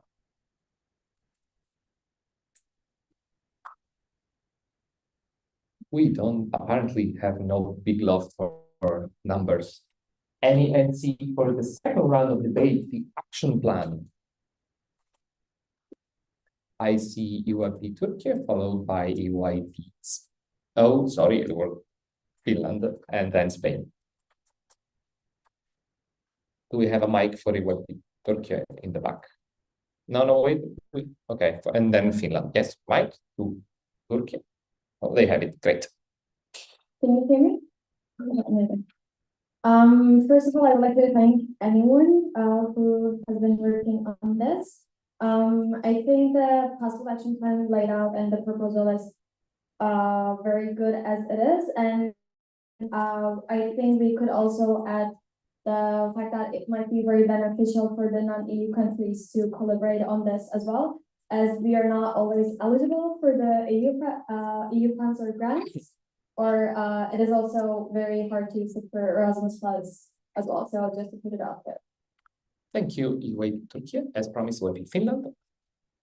Yeah, so I think kind of this is maybe more of a point of like feedback in terms of kind of future be like fundraising training, which is that at least from European Finland side, that we have a pretty good basis in terms of like finances, because we have like an MC employee, and that we have kind of already built that knowledge about like auditing, how financial planning, things like that work.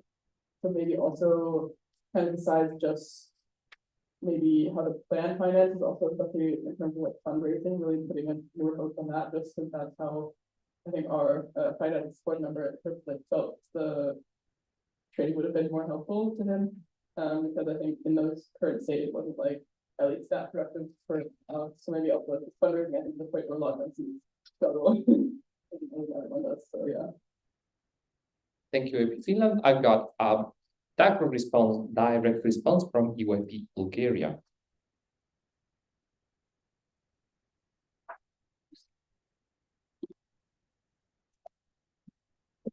First of all, I would like to thank the GB and the respondents for the initiative, as well as the newspaper for hosting the training.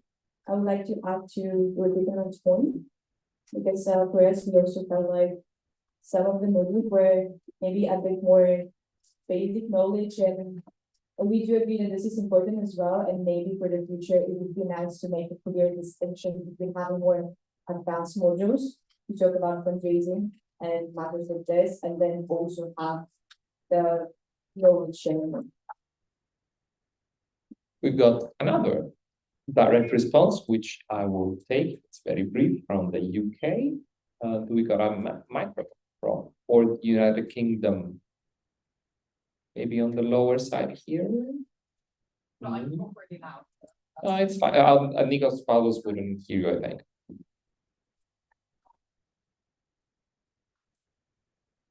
Okay, I just wanted to add, having read through the workshop proposal and for new capacity building event, it identified the gap in IR summit. It was wrong got press meeting. So I also just wanted to open the floor potentially to accompany these training events, maybe having an event pitch at your treasurers or national financial representatives, if that makes sense. So more of a kind of like knowledge sharing summit for those who maybe already not know what they're doing, but you know, you're more experienced financial representatives, because I think a lot of the time the issue with training events is sometimes a little bit of a lack of clear direction, if that makes sense. Like I've had a lot of trainings where it's been like advanced content for people who maybe aren't quite at the level to receive it.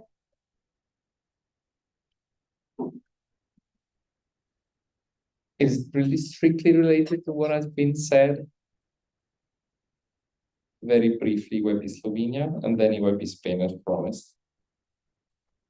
I would just like to add that I think there's need for capacity building events in terms of finance on all levels.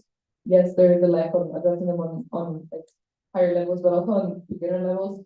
I think we aim a lot of the things at our treasurers or our finance people, but when we have a event that's for people that are already in the board, sometimes they're at the end of the board term, sometimes they're in the middle of the board term. I think it would be very beneficial to have people that are looking to go to the board. It's much more beneficial when you enter the board and you already know things rather than go through the term not knowing and then actually learn. Yeah. Thank you, EYP Slovenia. After a long time of waiting with the placard out, EYP Spain. No, we're Spanish, so we're used to waiting and being late. Thank you so much. It's kind of related actually to what I was saying on one side, because I would say that maybe what I would see the network meeting as a possible action plan would be kind of a more continuous, on a similar line of what UK was saying, a more continuous approach to trainings and a bit more advanced, targeted very specifically towards NC board members, fundraising board members, treasurers, so accounting per se. And I would found very helpful for them to have something like we have in the President's Network, which is kind of a support channel that we can be chatting with each other if they have doubts. Of course, accounting or fundraising can vary from country to country, but there's some very similar things, especially when it comes to accounting, which I believe they are quite similar. And maybe it's also a thing that could also serve for NC development, but for newer NCs that, NCs who have a bit more of a stable approach with accounting and fundraising could be basically that knowledge. So I would encourage, of course, to have a new edition of those trainings that are, of course, 1 week long, but also to have a bit more of a repetition throughout the year. Thank you, EYP Spain. I would get one last point if there's an NC willing. Otherwise, I got Nalop, which is Poland. So I wanted to do that for so long.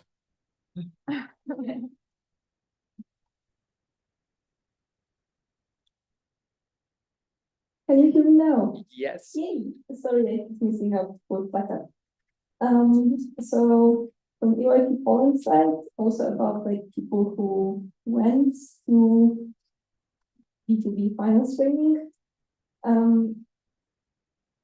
From one side, it is good to have people who are also not related to finances in their NC, but they also couldn't really do the knowledge sharing about how it is done. So maybe we could have like separate paths for like people directly related with finances, so they can actually benefit as much as possible and do actual knowledge sharing, even how things are taught in the MCs and stuff. It's the first one for example, with trade shows, who were also part of B2B training, but they didn't really have anything pretty much.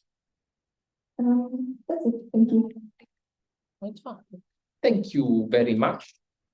Oh, okay. Just because before the first two rounds you were very silent, I will allow one last direct response from, is it a direct response? Yes, no? Yes, from EVP Azerbaijan, and then go back to the proposal.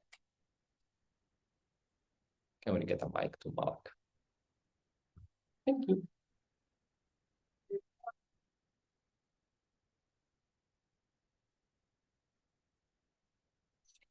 Okay, sweet. Thank you. Just to add on the knowledge sharing part, I'm not sure if this is mentioned. I did come in late, so I apologize if it's a repetition. But I think the issue also is when it comes to fundraising.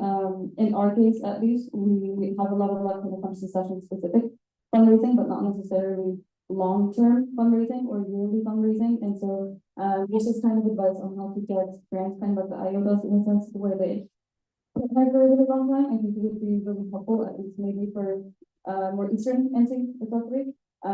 But yeah, if that is involved in these types of trainings, that'd be amazing. If they're not, then could be added potentially. Thank you, Azerbaijan. As promised, proposing entity. Nico Pavlos, we need to unmute here. Can I do it? No. Perfect. Okay, yes. Thank you very much for those very lovely points. I think the good thing that... Oh, so, no, wait. What happened? Okay, sorry. Yeah, I was saying that, you know, those points were very lovely. I think it's nice to see that we're all pretty much in agreement that we do believe that there is more need for us to do more capacity building to try to, you know, bring a resource together. Yeah, I think it's also, you know, up to the NCs. For example, you know, will NCs be willing to actually support training events about finance, find people to send them to training events? So let's say, you know, that happens B2B next year. Will you find enough people to send them their treasures, everything? I don't think a finance training is strictly related to just treasurers. For example, HOs can benefit from it. Other NC board members can benefit.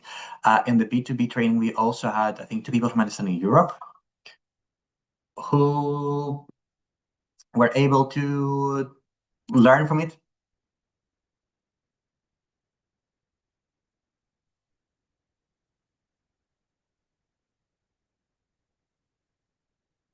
Can you hear me now?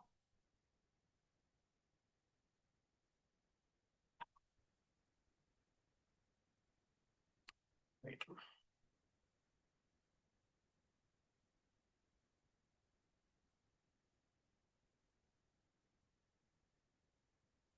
Can you hear me now?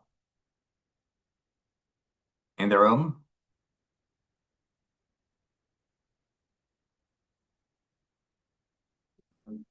Okay, there we go. Perfect. Okay.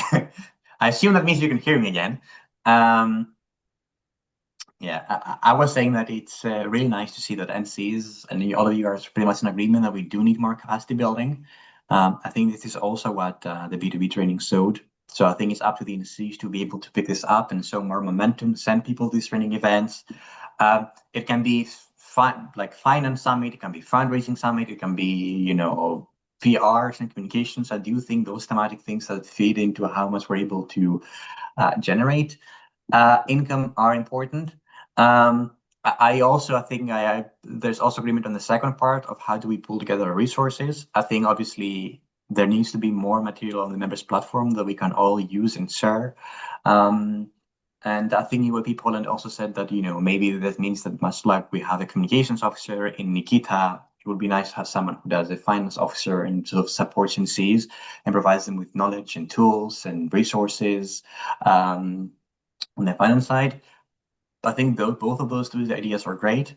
I think ultimately the goal is to not only, you know, increase capacity and knowledge, but to also make sure that NCs are more sustainable, that they will have people who will have the tools, knowledge, and resources to be able to run their NCs and keep their finances afloat for year after year. Yeah. Possibly what is going to happen soon. I guess you will know the chosen GPAs for capacity building who will also work on a part of these tasks, and probably we also know that some NC development associates are also gathering as much resources as possible, so that they can maybe also use grants development specifically for those part universities. To also reference, I think, point made by Spain.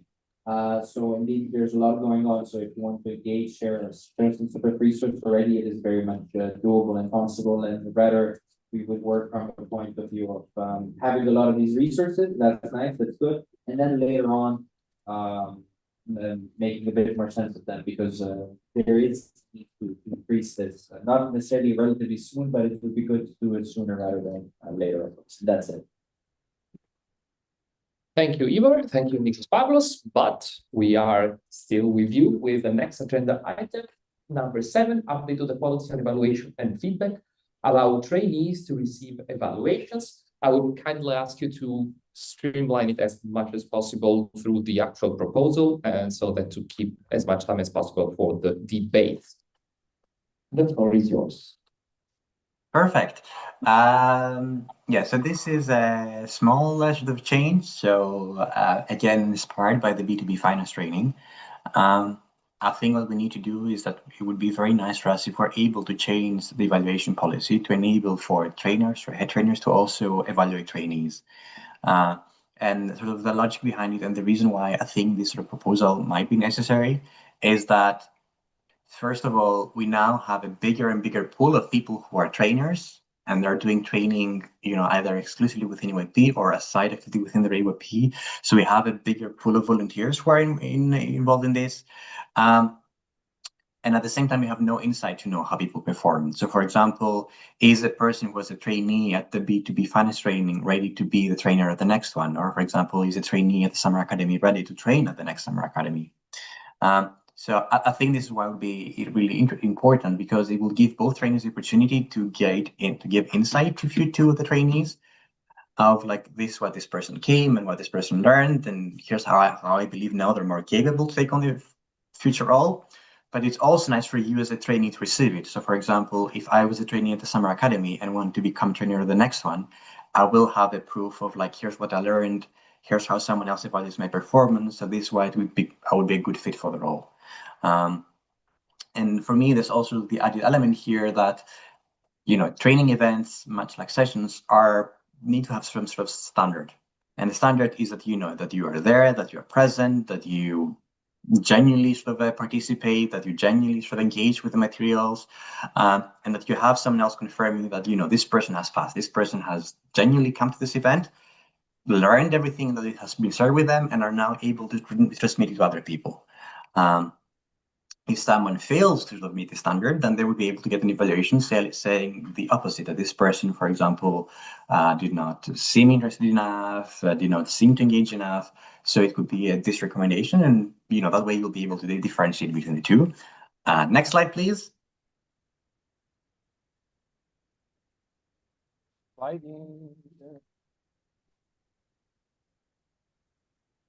Yes. So there's 2 changes. The first one is to enable trainers and to evaluate trainees as well, together with head trainers.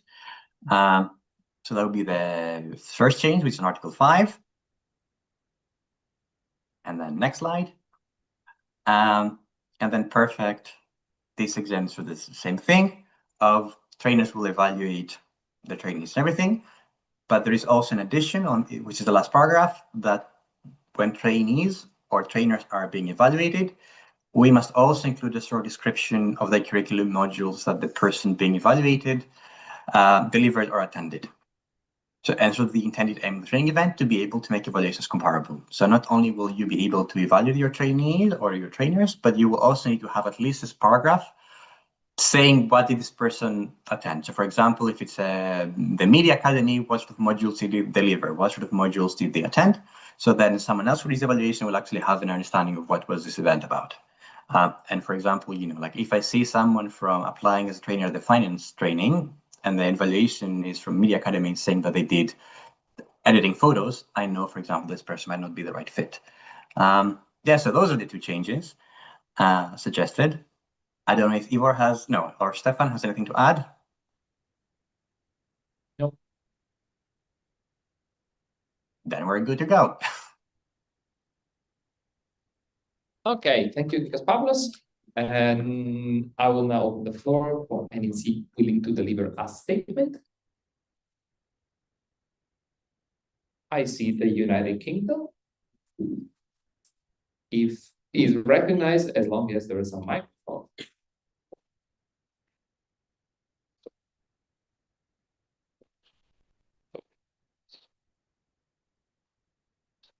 Sorry, me again. So I raised this for members and had fairly extensive feedback on this, with a few points of clarification, I'd say, and just like a few general points of feedback. First one being, I'm assuming I'm clarifying that trainers can actually be evaluated to determine that in the case, but quality covers that. Cool. One thing that we wanted to, okay, thumbs up. One thing we wanted to raise was how you can quantify what taking information well in means, especially from your members who might be much less experienced. Like, for example, this is UK specific, we run a training event, and the training event, I don't know if this would apply to this kind of event. We have 80 trainings this year, which is obviously quite a lot of people to evaluate. So a lot of trainers and head trainers to provide value, specifically people should also be taken into account. I'd also, again, just like to return to how we can assess trainees, especially those who are coming to events for the very first time, especially those who maybe sometimes are being sent to events that they aren't ready for. I'm returning to this again. I remember going to the diversity lab when I was 17, I had no idea what I was doing, which is a fair point, but sometimes we send people places hopes they will get inspired and develop knowledge, but that doesn't mean that they're going to be a peak performance. And I'd just like to question on what criteria we're basing these evaluations, because I think particularly for new members, they might be less outgoing, they might be less confident, they might be less prepared. So I just have a few questions on like how exactly this is established practice. Thank you very much, the United Kingdom. I will then go back to the opposing entity for the response to the statement.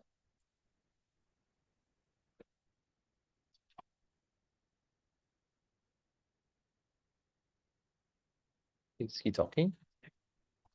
You go, Nikos Pavlos. Again, I can do it. Can we unmute? No, unmute Nikos Pavlos. Just allow him to unmute. Perfect. Yes, now you can hear me. I think that is a very nice point that the EWP UK raised. I think that trainers are already be able to be evaluated by head trainers. So now it's just about extending the scheme to also cover trainees. On the part about how can we actually do it and how can we make sure that the knowledge is quantified and sort of objective, this is a bit of an existential question, because I could basically ask the same question about the session. How can I guarantee that an evaluation I read for a regional or for a national about a meeting member or an organizer is quantifiable or is objective enough? So this will take some getting used to, but it's also the reason why in the proposal in the amended, there is sort of the requirement that you will at least include a paragraph of what modules did this person attend or what modules did this person deliver. So you will be able to have like at least an idea of, what was this training about and what did this person learn, and about how you can quantify knowledge. I think as a head trainer and as a trainer, for myself, for example, I've seen, or for other people, I think it's not that difficult to be able to gauge how engaged someone was, or how capable you feel these people are of taking on future roles.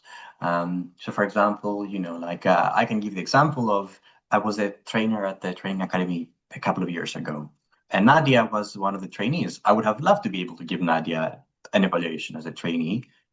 Now she's the head trainer of the training academy, but it would be nicer if I was able to give her an evaluation then, so then they should be able to use the evaluation now and say like this, what Nadia did, how engaged she was, how amazing she was, how seemed to really be interested in the training academy. So perfect fit for a future version. Yeah, and I think that you can find sort of everything. If you have trainers, I think they will be able to write something. It might not be as comprehensive as for a session, but they will always be able to write something. Thank you, Nico Pavlos. Just for the minutes, Marta, when did you arrive? Just right now, before, just for the minutes. Were you there for the last debate?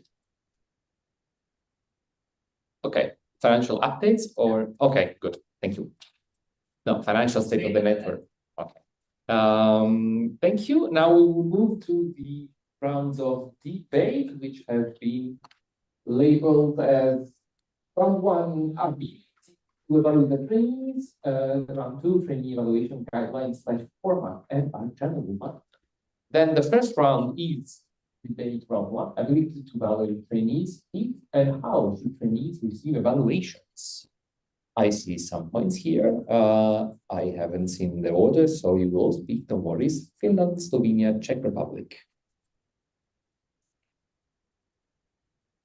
Okay, so specifically on the ability to evaluate trainers, I think from our side, although like you said, there is always something to evaluate about trainees, I think we kind of have determined that like especially there's usually a large volume of trainees and like especially like shorter training number of weekends. I don't think there's really enough time to get to know trainees specifically, especially I think there's also in terms of training, like you're not really seeing like what their leadership style would be, for example, or like what their giving module style would be. So I think there isn't like really much purpose, especially if like a trainer, like for example, I'm training, we don't have that many trainers and like quite a trainees, so it'd be a lot of volume to take care of.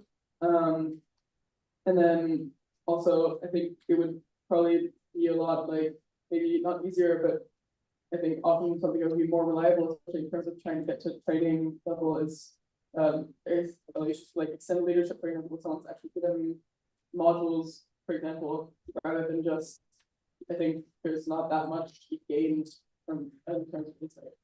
If they need evaluation, which is why we're not really sure how this would be. Thank you, EYP Finland. As promised, EYP Slovenia. Yes, I would kind of like to piggyback what EYP Finland has said, because I think the relationship between a trainer and a trainee is fundamentally a lot different than within a team where you work pre-session with someone and you go through a session with someone and you also have, you know, buddy groups and whatnot. With trainees, it's usually just somebody who comes to a training to learn. I see the potential in this to develop into more personalized trainings where there's a lot more individual attention to each trainee, but that also would then mean that there would have to be either more trainers or less trainees because of this disproportionate volume. So I think it would be really hard to then give an evaluation that wouldn't feel like just writing something like they attended this module, because again, going back to also quantifying modules, learning outcomes, it would be really hard to then actually make an evaluation that matters. And I think just putting there like they attended this module and they listened actively isn't really something that we should then give to all the trainers to have more work after the sessions. I think the outcome, the possible benefits don't outweigh the additional work. Thank you, EYP Slovenia. I see a direct response from EYP Azerbaijan. If they can get on mic. Oh,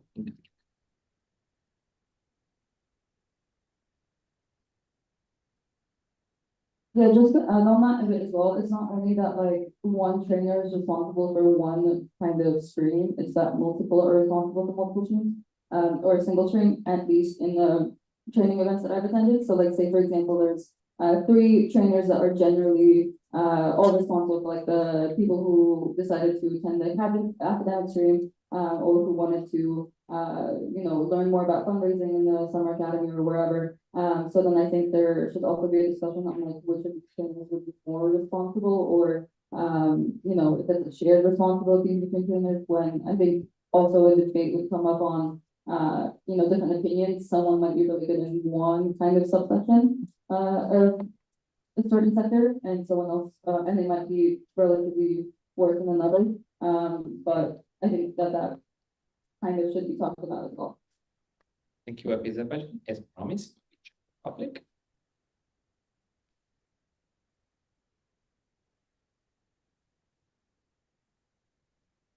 I think that the proposal is slightly rooted in this, to me, incorrect presumption of some sort of linear journey from being a trainee to being a trainer, because I don't think that being a good listener and absorber of information makes me a good giver of that information. And yes, you can to a certain extent make this statement about any role, because being a good chairperson doesn't make you a great vice president, so on. However, I feel like the skills are at least somewhat transferable, whereas with trainings, maybe not as much. And additionally, I would say that rooting this in a statement that, oh yes, there will be always at least something to evaluate. Yes, sure, but at the time where evaluations are a bit of a nothing burger, mostly anyways, just having more kind of whatever evaluations doesn't necessarily help anyone. Yeah, that's it. Thank you. Thank you, Czech Republic. I will get a very fast direct response from you, Greece, then France, and go back to the vote. Yeah, I would say that based on that point, at the same time, it's like exactly the same thing as saying that the delegate evaluation doesn't matter, in the same sense that IS delegates can get evaluations, that doesn't make them necessarily a good official or good chair. I think from our point of view, this proposal is primarily for not providing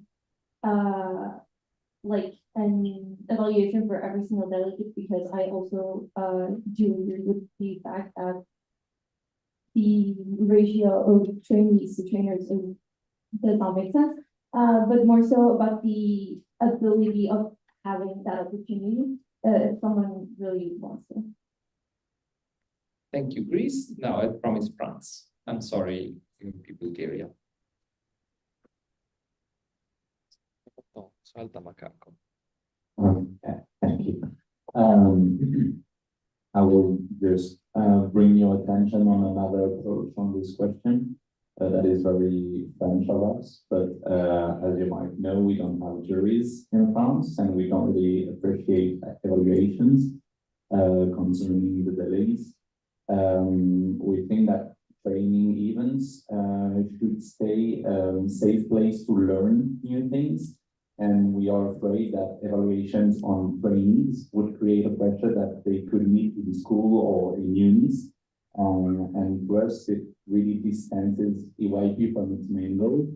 And if the goal is to find a way to put a value on what they learn and the new skills they found, I know that us in EYP France, we are looking forward to new ways to put a value on what they know how to do, by certificates, by things like that, but I think this is not a proper way to do it, or it goes against the DNA of EYP so far. Thank you. Thank you, EYP France. Proposing it. Again, I think we need to unmute Nikos Pavlos, or no? Okay. Nikos Pavlos.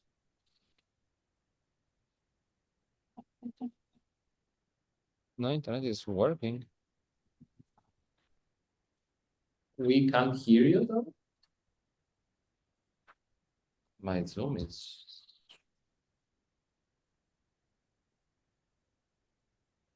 Try again.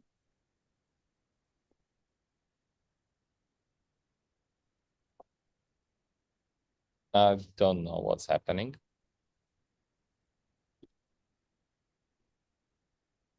My internet is working, so I don't know why we can't hear you.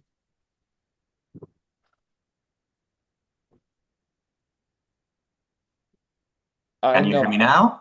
Yes. Perfect. I had to refresh the Zoom. Yeah, I was saying that, all of those points are quite valid, but I think they are slightly existential in the sense of you can say this about any evaluation, in the sense of, how can I know what an evaluation from the regional session says or compared to national session something? The only reason I'm able to do so is because I've been there and I understand, and I have to understand what of the requirements are for a chairperson. But this does not mean, for example, that the training event is always just, oh, you just show up, sit in a chair, and you listen. If anything, in the past few years, we have moved away from those things. For example, even for the Summer Academy, it's no longer your NC just sends you Summer Academy, you just sit there. Usually we have deliverables. We ask people to participate in activities, do their own presentations, do their own sort of little projects or something. So they always do something a bit more than just exist in a place where they just absorb knowledge. So we do have more things to evaluate them for. For example, like in the training academy, trainees had to create their own projects. They had to work together in groups. They had to like open discussions. So we have lots of information that we're able to do to sort of be able to judge them from. And, and it's very easy to say, Ivor showed up Summer Academy and just sat in the chair. And then Stefan showed up in Summer Academy and, talked to people, did knowledge sharing. I've actually participated, talked to like 2 of us in body groups. So there is a lot more information there.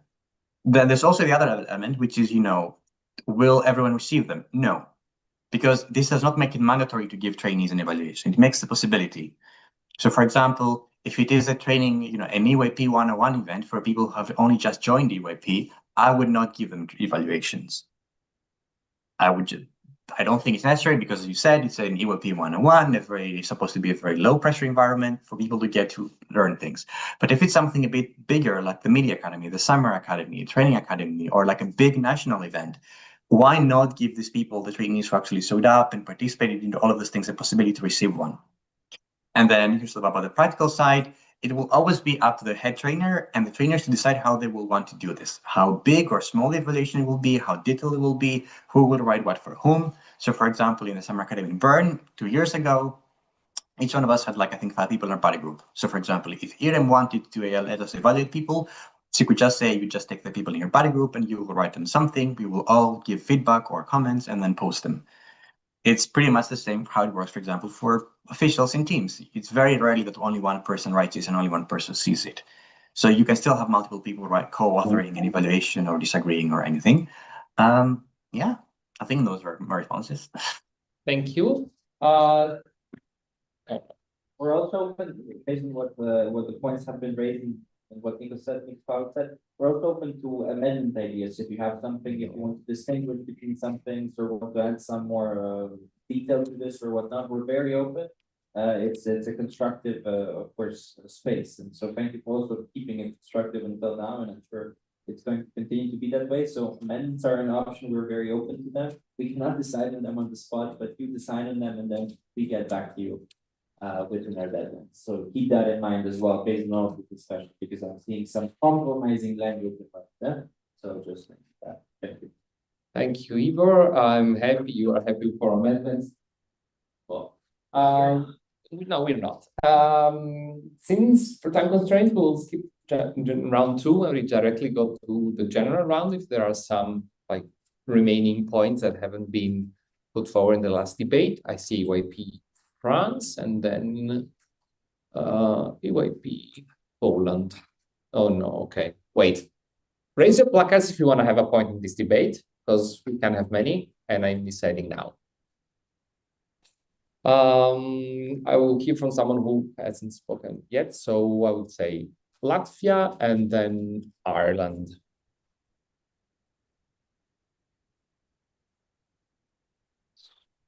And then I would sort of want to address the point that France as well. It does not necessarily have to be a sort of a negative negative environment of grading somebody and giving the pressure in school. It can be the opposite, enhancing the learning experience with people that do a feedback system. And if you call that evaluation, maybe that sounds a bit hard. Maybe for people that to learn, and even if it is difficult to provide that evaluation to so many people, it can be often. If there is a need for that, there can be a possibility to provide that feedback. I think that does not necessarily have to be a negative perspective. Thank you, Igor Pilapia. I have time for 20 seconds, not even 30. Direct response from MP Slovenia, providing they get a microphone. Okay, thank you. Yeah, I just wanted to give a clarification that evaluations are strictly meant for future selection panels. That's why they exist. That's why we post them on the members platform. So they do come with pressure and whatever they come with. I should critically evaluate whatever, but they're not aimed at the participant, but at the selection panel. Yeah. 20 seconds, perfectly split a second. Thank you, MP Slovenia. I won't go ping-ponging on evaluations. This is not the exact topic. We are talking about evaluating trainees, not about evaluations in general. Sorry, MP France. I had promised points to Poland and Ireland and Poland, or whatever you get the mic. Yeah. Thank you very much. I appreciate the proposal. I think some good ideas in it. I get why you would want to give eval to some trainees. However, I specific comment around summer academy, which you use as an example. In my mind, summer academy is where you go as like a new NC rep to learn how to do things. That's how I used to try to learn other math coordinators, etc. I don't know if summer academy is the best place to get an evaluation. I suppose you can do it if you become a trainer for it later on. And so like I'm just kind of curious what you use with that one as your example. I feel like summer academy is where you learn how to do it, not exactly learn how to train. He won't be bored. Thank you very much. As always, there's the whole update sent from Good Foundation, have different trainers, but evaluation is not only positive, it can be also negative. So relating to UIP funds statement, it can destroy the whole safety space where people are actually coming to learn. But when they do have in mind that they can also have negative evaluation, also based on the policy can be not always that you request for it, but it can be also put on you. So it does destroy the whole safe space to learn, at least from one side. Thank you. Thank you, MP Poland. I will remind you, we have on Saturday a whole topic on debate of critical evaluations. So if you want to talk about evaluation, that's our go-to. And for that reason, I'm not hating UIP France. We just need to go to voting because then workshops are happening. Then we have the guests. So we are now going to, oh no, wait, we need the proposing entity to respond very rapidly, briefly. Can we have, yes, he's already unmuted, I think. Refresh it.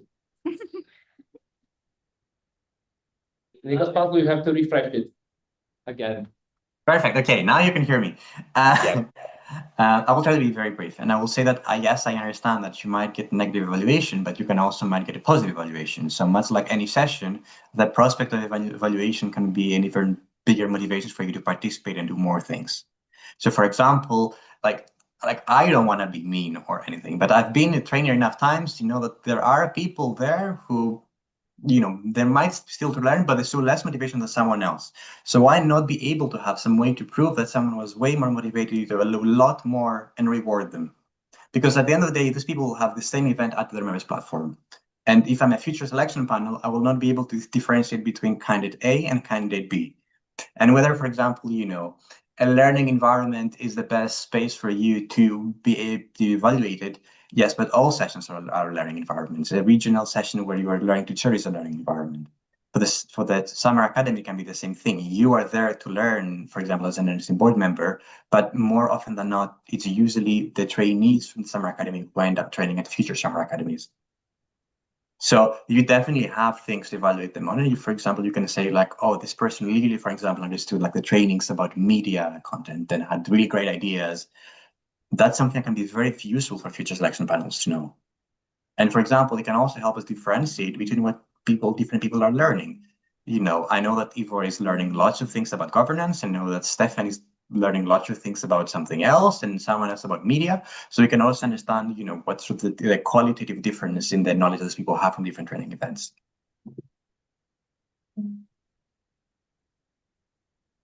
Thank you, Nikos Pavlos, to the proposing entity, to all of you for a very participated debate. We'll now go to voting. It's a network-wide policy, hence 2/3 majority is needed.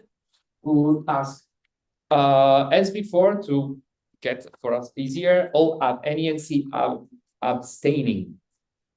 White placards.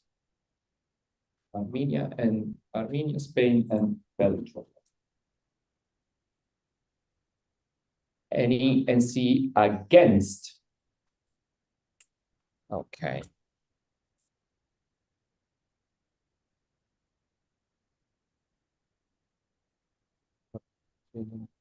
Sweden, Poland, Azerbaijan.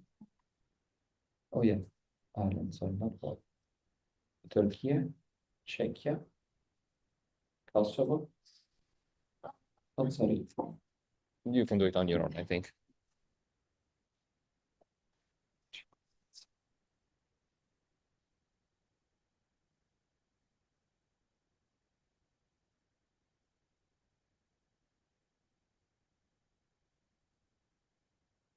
And then NC is in favor.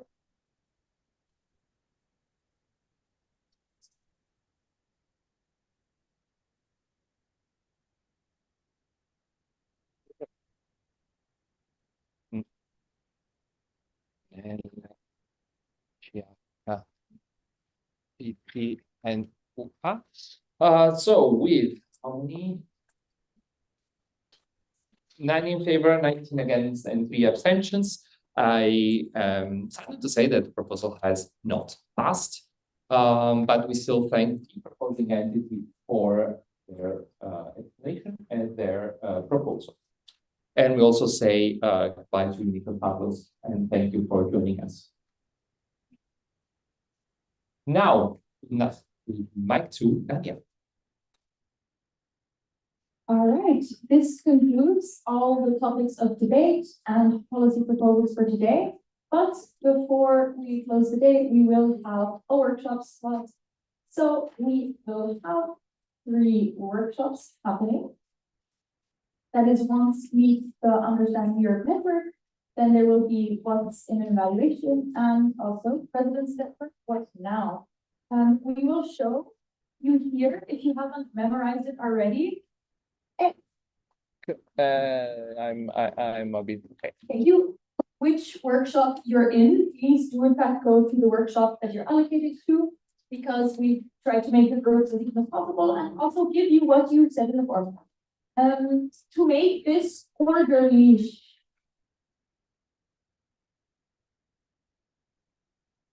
Can I explain the? So in a moment, I would suggest that we maybe say the 2 groups that are in the other room on this floor.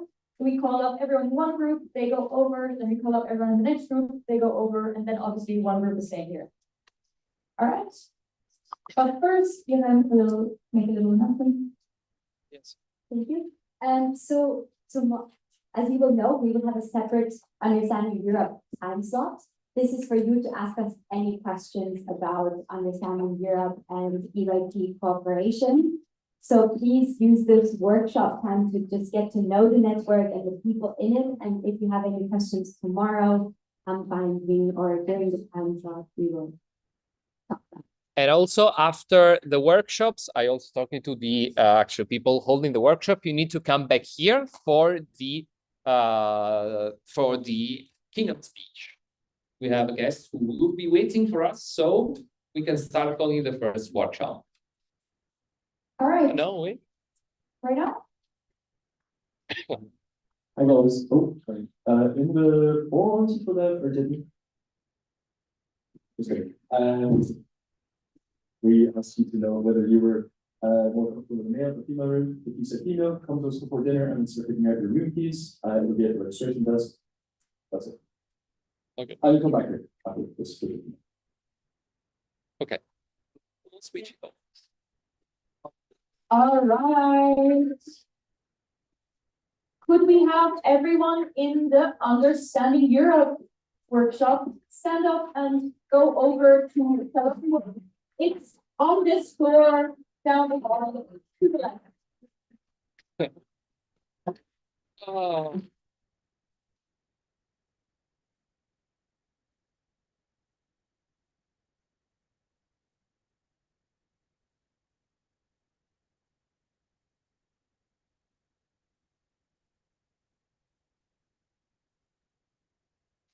By 7, it's fine. I mean, honestly, I'm not even hungry at 6:30. How can I going in our route?